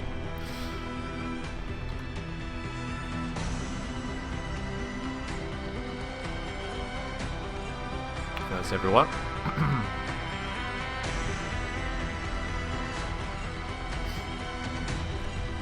So I'll just pick them in order of how many people vote for them, you know?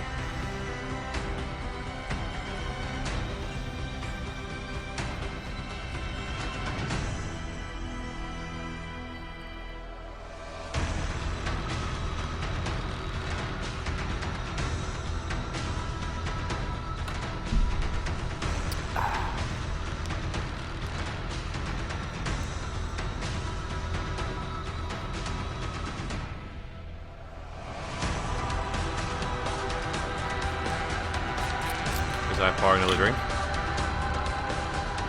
Certainly I'm going through my rum at this rate, so, you know, thanks for that, guys. Got it for Christmas and stuff. Alright, let's stop it there. Because we have a clear 3 there. So science wins, obviously. Engineering is next, and then deck. So let's see. Whoop. Dropping stuff. I wonder why. Science first, engineering and deck. We'll see what happens. Science. Engineering. Yep. Deck. Okay, beam down. You land on a planet and look around. A thunderstorm is raging around you and it's pouring with rain. You are standing on a rocky not in a street, blimey. You are standing on a rocky ground about 100 meters from what appears to be a village of some kind. 3 aliens, presumably villagers, are shuffling around about halfway to the village, but as you appear, they are startled and turn to face you. They are strange, podgy creatures with long necks and stumpy legs. One of the creatures turns and waddles off back to the village at what must have been a running pace. The other 2 are advancing towards you with weapons, long pointed sticks drawn. Do you wait for the aliens to arrive? Do you walk towards them, meet them halfway, or do you make a dash for the village? So wait for the aliens, walk, or make a dash.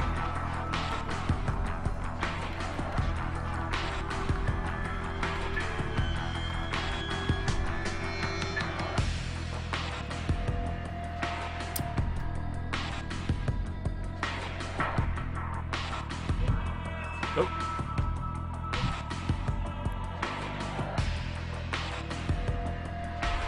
Pretty even. It's pretty even.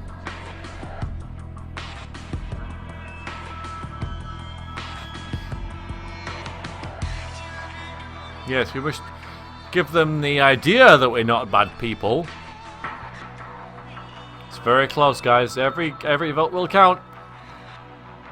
One's just pulled ahead. Thankfully. Okay, so we're going to walk towards them. Meet them halfway.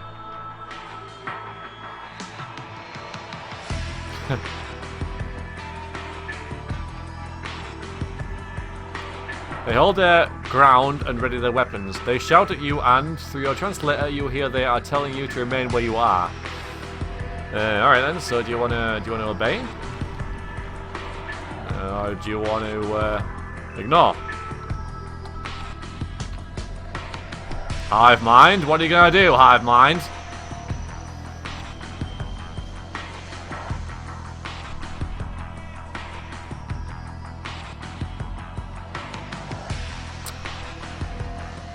Nope. You guys have been very sensible, I've got to say. Whether it's correct to be sensible or not, I'm not sure, you know, but I'm just saying you are being quite sensible by obeying. We're going to wait. Through your translator, you talk to them, explain your mission. They are suspicious and hold you at bay with their weapons, but agree to take you to the village elders to talk. As you enter the village area, other aliens shuffle towards you inquisitively. You are marched to a large hut in the center of the clearing to meet the village elder. You enter this hut and see a large, somewhat wrinkled alien squatted in the far corner. After having exchanged instructions, you begin to question him. Is there any more? Is that it? Okay, so do you want to ask him about the inhabitants?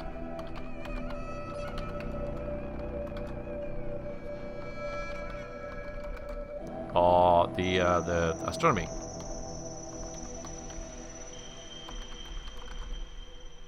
What are you going to ask about?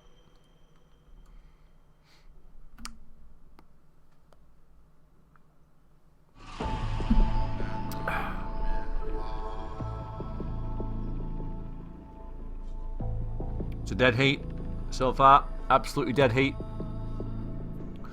Mal has a good point though. They seem, you know, they're in huts and with sticks, so what would they know about astronomy? However, you know, ancient man knew quite a lot about astronomy.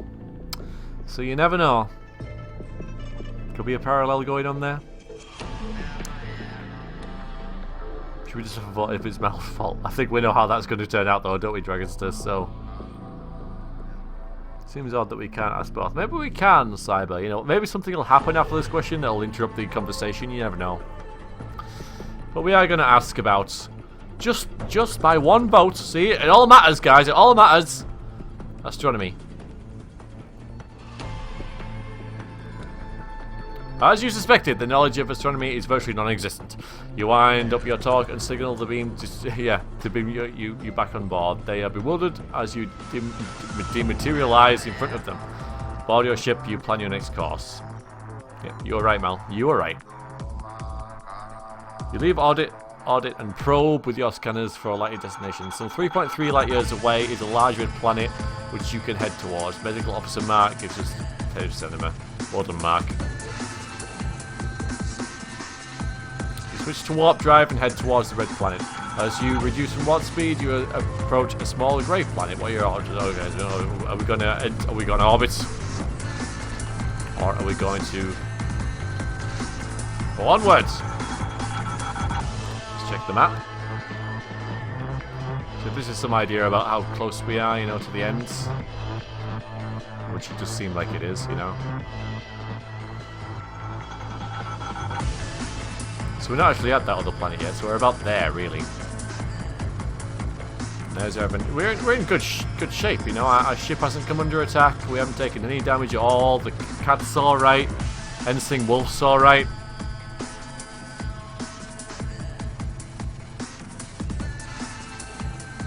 You guys are going to orbit. The planet appears to have no life on it, but scanners detect some sort of activity, perhaps the regular workings of a machine. You decide to investigate and send a party in the recon plane to see what is happening. They pilot the plane to the area and signal and land on the planet. It is rocky and barren, but not far from where they landed. They find a scout ship of a type they have never come across before crash onto the surface. Okay. Will you tell them to investigate further or return to your ship?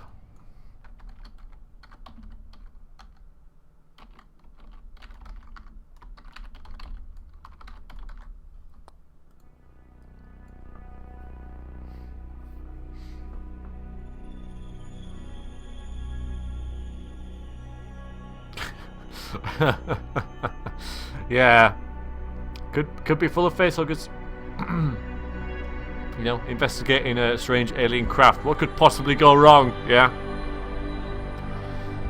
But then again, it's human curiosity, isn't it? It's what is beyond the horizon. What is in that box? What is in that craft space shuttle? So that's what we're gonna have a look at.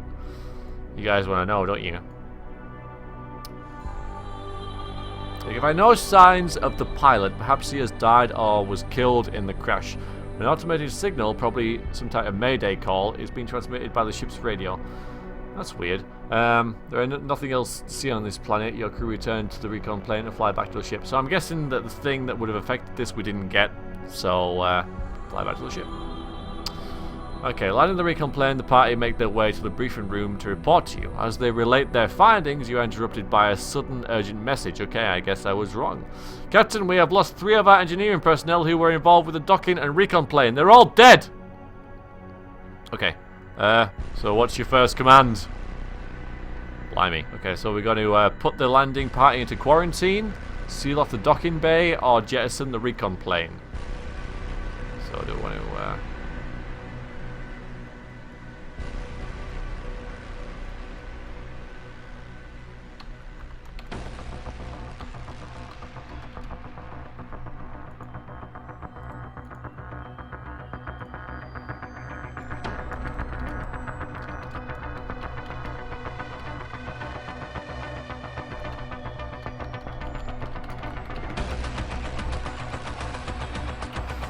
Oh, it's getting heavy, guys.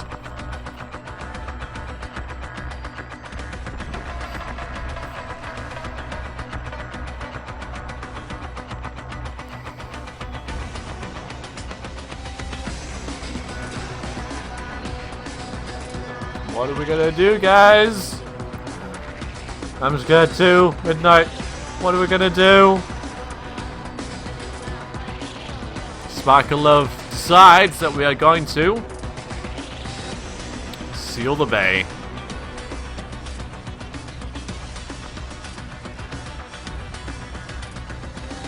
Quickly, the crew seal off the affected area so as to prevent the spread of the unknown killer.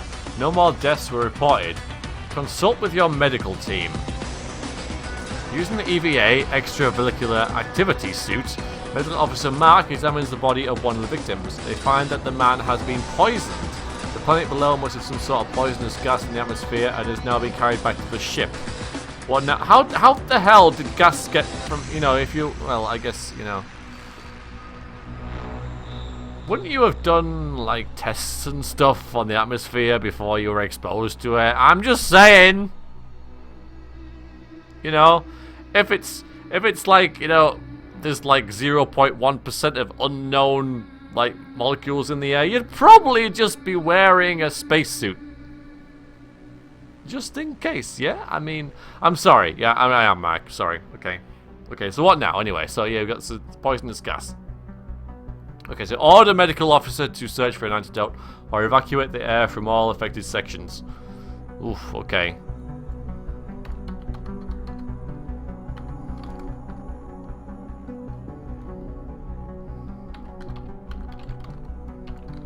Which, of course, will probably kill a lot of people, but, you know.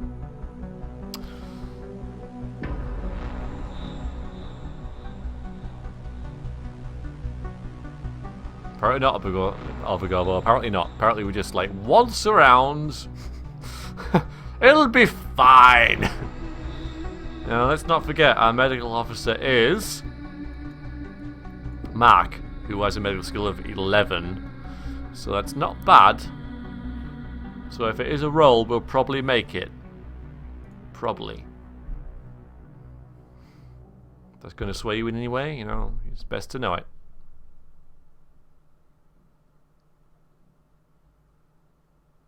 You are for now, Cyber. We're going to look for an antidote. Okay, there we go. You wait impatiently for Medical Officer Mark to return from the medical station. Hopefully they will be able to succeed in creating an antidote. Okay, you must roll equal to or lower than Mark's skill of 11. So, really, it's pretty unlikely that we're going to fail. There we go. Success! Okay, well done, Mark. Medical Officer Mark comes up with a possible antidote and injects themselves. They go down to the docking bay without any VA suit and wait. that's pretty ballsy, I gotta say. It's like, I think I've got a possible antidote. I'll inject myself with this completely untested serum, and then go and expose myself to the poison. And if nothing happens within an hour, everything's fine. That's pretty, I gotta say, that's Mark, I'm with you there, dude, you know. 2 hours, we're all dead, but, you know, we survived an hour, so. An hour later, they still have no signs of weakness. The antidote has worked. Alright, okay, fine. Alright, we'll report to the medical station for treatment. Back on the bridge, you set in your course. There are 2 planets ahead. A large red planet, or a blue planet, or a small, fast-moving spot with signs of life. Oh, okay. We dealt with it anyway. I don't think we know anything about these things, so...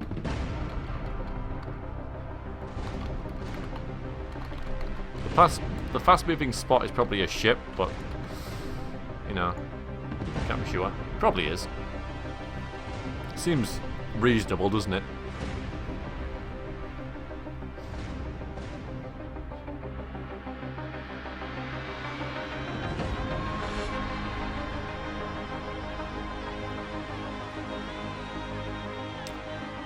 Very intriguing, isn't it? Just very intriguing. Okay, see you, Lilia. Thank you for joining. Hope you voted well. Well, it's towards the fast-moving spot thing. Okay, oh, there he is.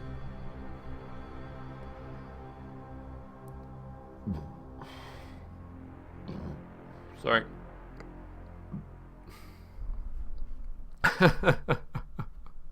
Might be friendly. Look, it's Mal. Okay, you head out into space with scanners probing ahead of you. A small, fast-moving dot comes within range. As you approach it, you identify it.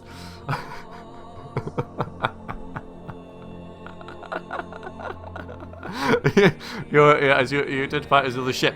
You send out an all-frequency radio message, and soon an alien face appears on your screen. The face is brown, scaly, and somewhat reptilian, and introduces himself as Commander Mk Mal of the Imperial Ganzig Confederation. Captain, we have encountered the Imperial... Have we encountered them before? No, we haven't. Okay. Mal. How the hell do you pronounce MK, you know? Mark Mal? Yeah, we'll go with Mark Mal.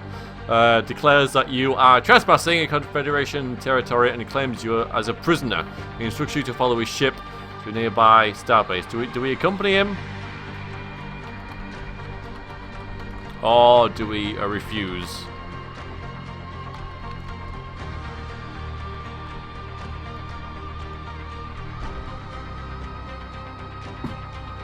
Even when it's not me as well.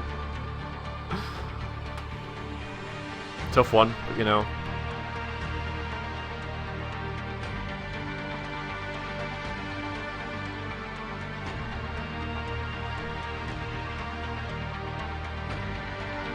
This is a big one, so you know. A chance to kill Mal! Yeah, how are any of you going to pass this up, you know? It's a chance to fight Mal.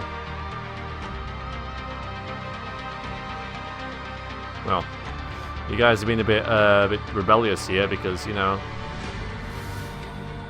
you're refusing. You're refusing to follow him.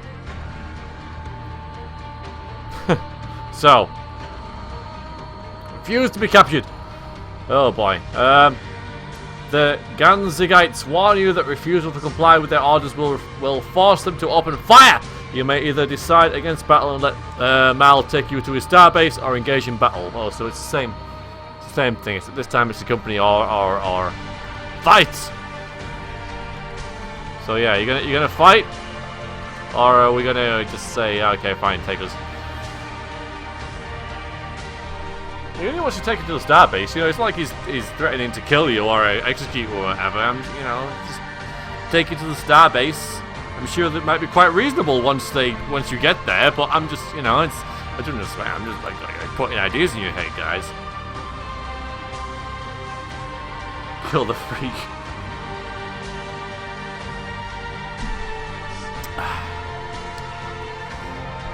Well, it's a little less academic, but it's still to fight. So that's what we'll do. We'll open fire. Pew pew pew pew pew pew pew pew pew pew. Okay, so you order the crew to open fire on the Ganzig Star Cruiser. McMal is furious, his reptilian eyes narrowing in pure hatred. Insignificant insect, he growls menacingly. You will have the blood of your crew on your hands for your disrespect. Captain Sparkle Love. Ganzig Knights, open fire and eradicate this blemish. The Star Cruiser's weapons charge, and you prepare the Rainbow Surfer for battle.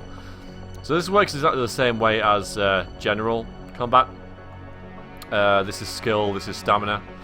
So yeah, we've got more than him, essentially. So as long as our score beats his by 3, we're fine.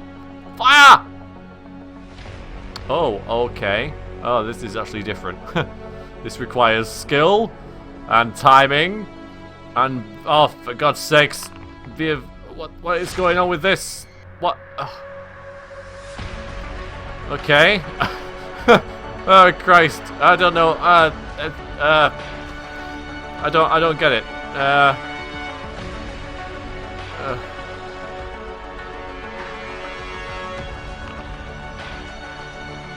I don't get the whole thing. I don't get that. I do not get it. Roll under 11 and you're good. I see. Oh, okay. Alright, so this matters not at all. I mean...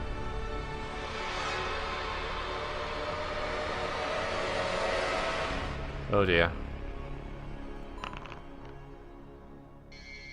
I see. Right, okay.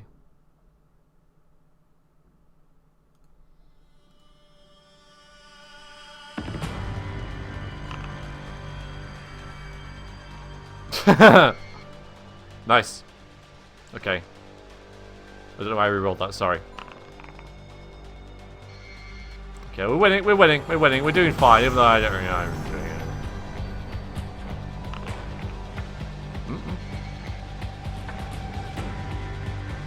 It's only what you roll. So what's the point of this? What is the point of it? It's just there to confuse me, isn't it? It's just there to bloody confuse me. Why not just make it the same as normal combat?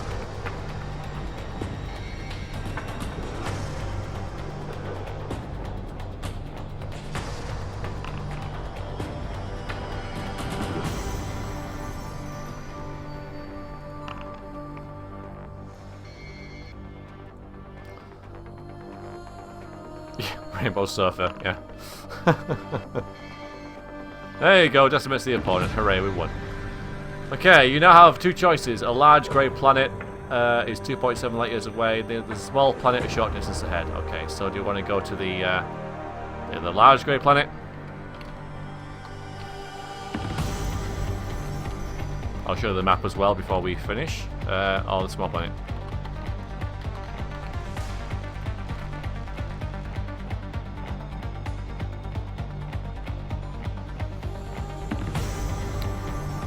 So there we go. We're almost at the end, more or less. Judging by this, I mean... Oh no, maybe not, maybe not, maybe not. Maybe it just keeps going upwards. Okay, go away. How do I get rid of this? I don't want this anymore.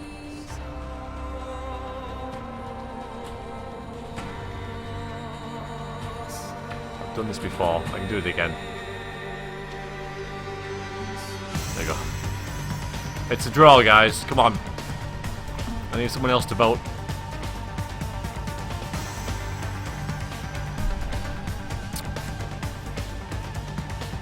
You say that, it's still a vote. Two more people voted and they voted for opposite things.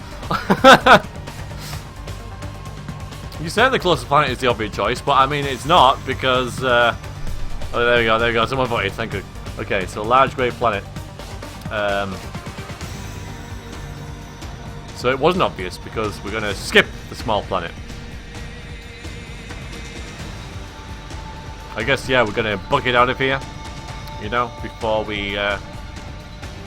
Okay, okay, midnight. I'll, you know, go do that. So large grey planet is it is. Okay, since indicate that you are approaching a large spaceport. If your ship is damaged, you may wish to dock for repairs, otherwise you may continue onwards. I don't think it is damaged though, is it? 12 out of 14. So it is slightly. So do you want to dock or not?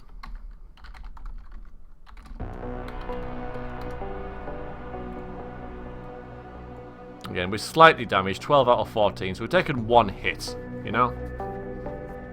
But this could be the spaceport of the guys that we attacked and did this damage. Then again, it might not be, I don't know. I don't know. And now I was thinking that I was putting you guys off docking, huh?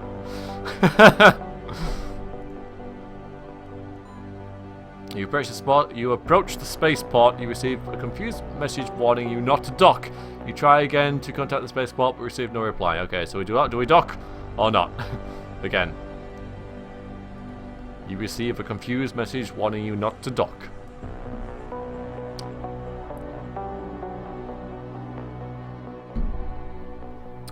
What are you guys gonna do? Oh, bit of a change of mind, bit of a change of idea there, but yeah, now you decide, actually, no, we're not going to.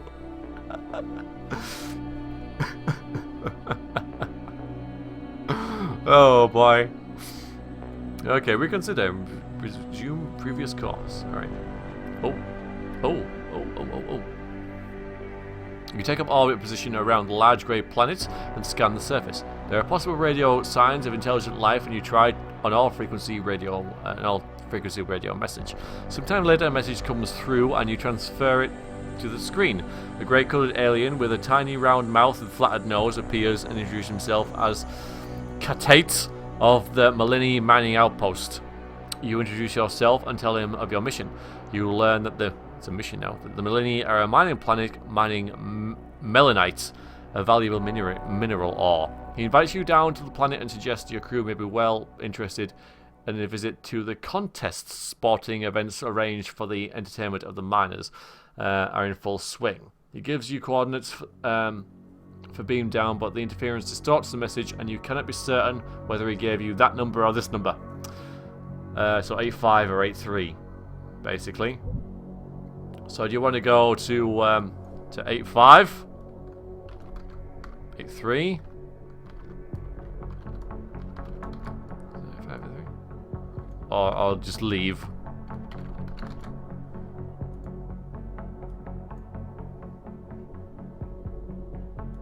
Malinite. Oh, yes. Malini mining outpost supporting melanite. Yeah, so it's all about Mal. Everything's Mal. Something tells me where the sport. Well, you never know.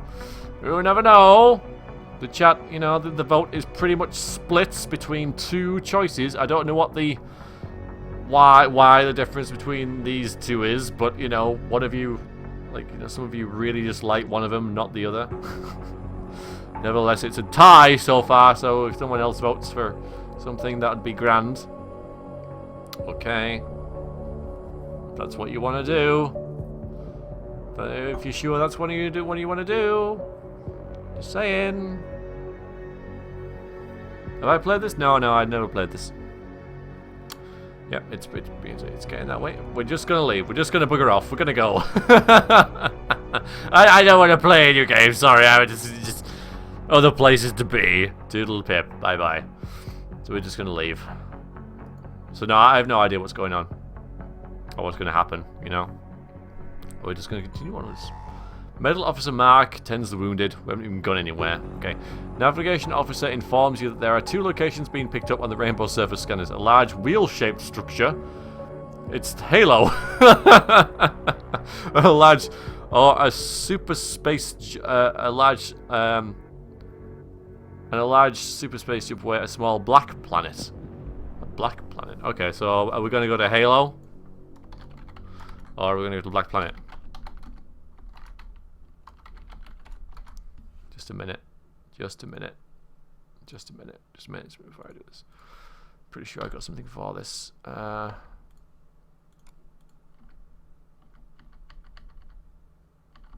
Maybe.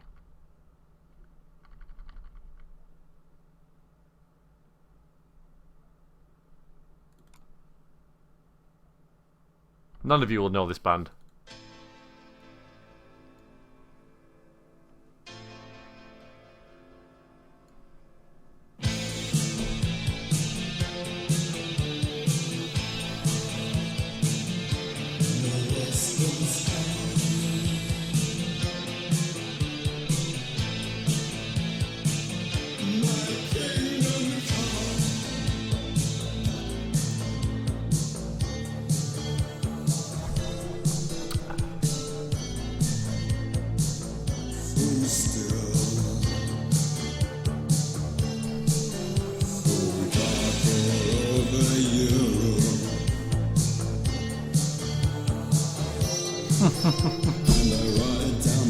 Yeah, just because it's black doesn't mean that it's a black hole. Yeah, he's a science lady.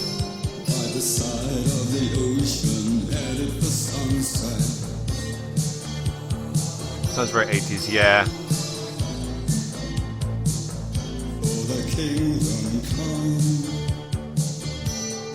Chorus. Black Planet.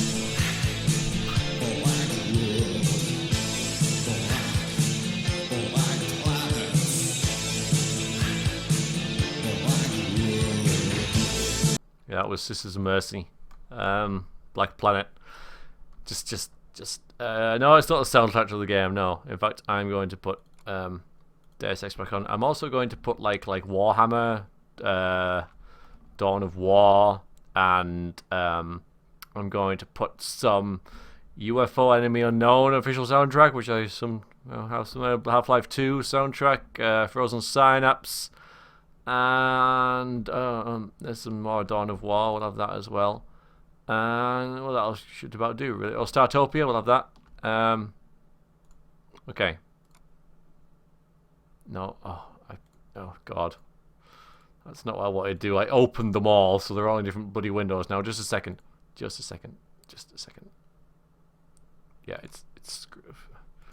I'll try that again. Okay. Oh god, this is too much effort. I shouldn't have done this. I shouldn't have bothered. That one, Half-Life 2, Homeworld. Yeah, we'll have that one as well. Oh god, Dawn of War. Okay, that'll do. I think more or less. Okay. Add to bloody media player list. Right then. I'm here. I'm ready. Okay. By the way, we're going to Halo. Oh, just a second.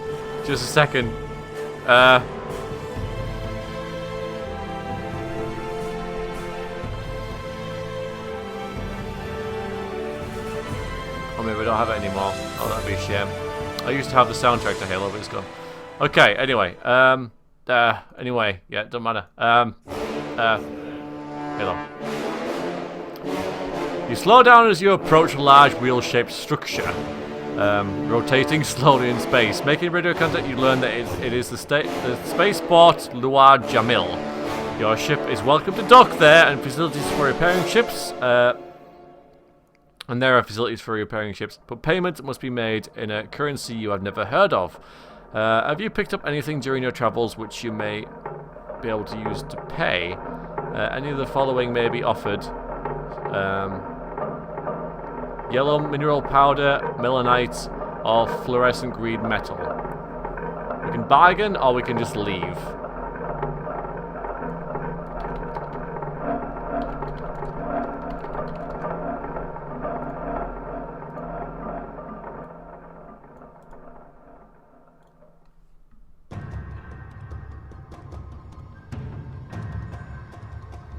You don't really need to enter, no. It's true. But, you know, you haven't found any stuff, have you? What if you need some stuff to get through the black hole, you know? You haven't found any fluorescent green material, mineral powder, or melanite. It's close. It's close. Maybe if we sacrifice a red coat or something, you know? Yeah. We're gonna bargain. We're gonna bargain to enter. Okay, you explain that you have no currency and ask if there is anything else they would accept. The only needs they have are food and personnel, and they're willing to let you dock if you will order one or some of your crew to remain permanently assigned to the spaceport. There is a general consensus amongst the crew that they would be willing to sacrifice themselves in the interest of saving the ship, but would you allow them to go? If you accept their offer, discover who you will have to lose, or otherwise refuse. Alright, so are we gonna like lose someone? Or are we going to just leave?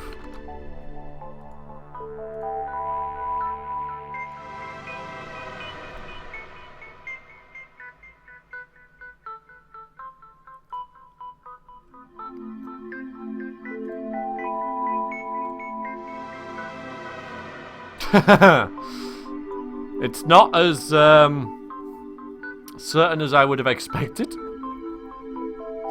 But once you know what I thought, oh, this is actually a lot more votes than what is normal for votes. But yeah, we have decided to just actually no, we won't sacrifice somebody for 2 points of shields. So you need me as a scapegoat to keep me. Yeah, well, okay. We'll just leave. Okay, your crew are becoming anxious about their fate. Will they be spending the rest of their lives searching space for a dimensional gate which may never appear? You are called to make a statement to reassure them. Have you learned the time and space coordinates of the black hole, which will hopefully take you back to your ship? Well, we kind of have, haven't we? So I'm going to click that because we do have something to go on. If we go into our adventure sheet, we've got... oops. We've got, you know, space what we appear in sector 288. So we can say that. So I'm not going to vote. I'm just going to say, I believe I have. Okay, there you go. You call your section heads to the briefing room to announce that you believe you have the space and time coordinates. Oh, but it's time. Maybe I should have put a vote on that because, mind you, it is there, so don't know, maybe I shouldn't have called that, but I can't go back now. So we'll have to live with it. Anyway, you call your section heads to the briefing room and announce that you believe you have the space and time coordinates for a likely black hole. If your velocity and timing are right, you ought to be able to pass through this black hole, which may be this Celestian void, and emerge back in Earth's universe. You return to the bridge and prepare for the journey, setting off towards the black hole. You organize a list of potential space warps which may lead home. So we only have the one. You remember the astronomy files you discovered in the deserted library of tracks? They indicated that there may be a space warp at the black hole in sector 288. So we have that. Or we have no idea where to head next. You could instead choose a random black hole in a nearby galaxy. So do we want to go to 288 or a random one? Now again, I could have chosen that too early, but I reckon that, you know, if you haven't found anything, that other choice would have been you fail. So at least we have something to go on. But again, I don't know. I'm pretty sure that, you know, that's just how it would kind of work in this sort of thing.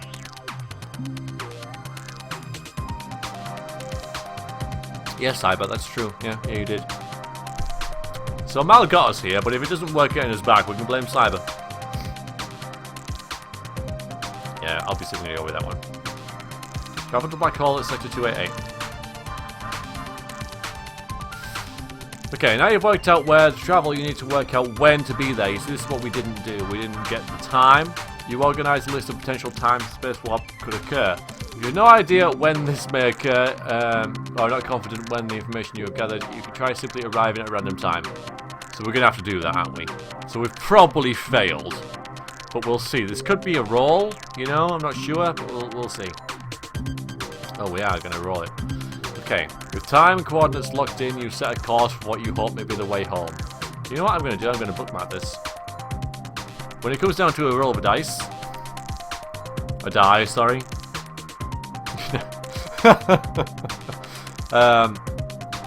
You know, we're going to see what happens. Pretty sure you have the correct time and space what will occur. No idea where it will appear. Scan nearby galaxy, roll a dice.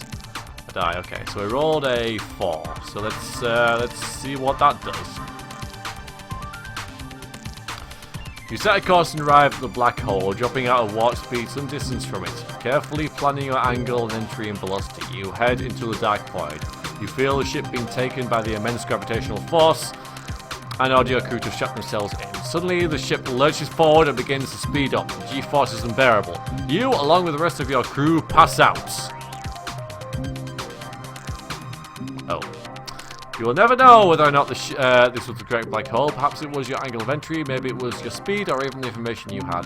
Whatever the error, the Rainbow Surfer never emerges from the void. Your mission has been unsuccessful at the end.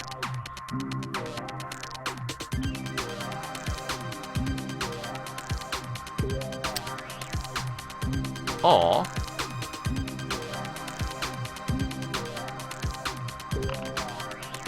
we roll a 6. Oh. Or oh, come on, give me the bloody thing back. Yeah. Oh, no, roll 1 or 2. Okay, roll 1 or 2.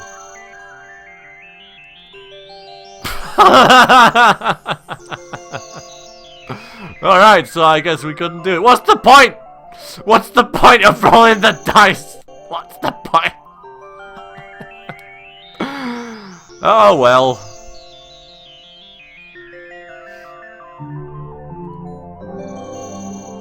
That's that. Although, you know, we did uncover 2 out of 20 achievements during that. But yeah. Starship Traveller. We didn't emerge from the void.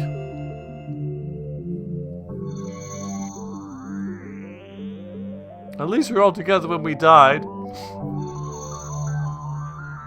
Yeah. Well, that was Starship Traveller. A lot of fun that was. But now I'm afraid it's time to go. It's getting on here. I've had quite a lot of rum, and I'm sure you guys have got other things to do.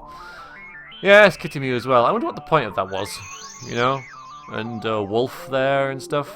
I don't really know. But it was a good game. GG, and maybe we'll play it some other time. So yes, I drank it all. I did Dragonster. I certainly did. So thanks for joining me tonight. It's been fun. You certainly filled in my Sunday evening. I'm free for the rest of the week, so I may well stream some random other time. You know, maybe like Friday night or something. I'm not sure. You know, it just depends what I feel like. I might not. But yeah, it's been good. Thank you very much for watching. And I'll see you some other time. This will be uploaded to the V-Stream so you guys can relive your failure. And see where you went wrong. I don't know. Okay, I'm going to go. Cheers, everyone. And night-night. Toodaloo.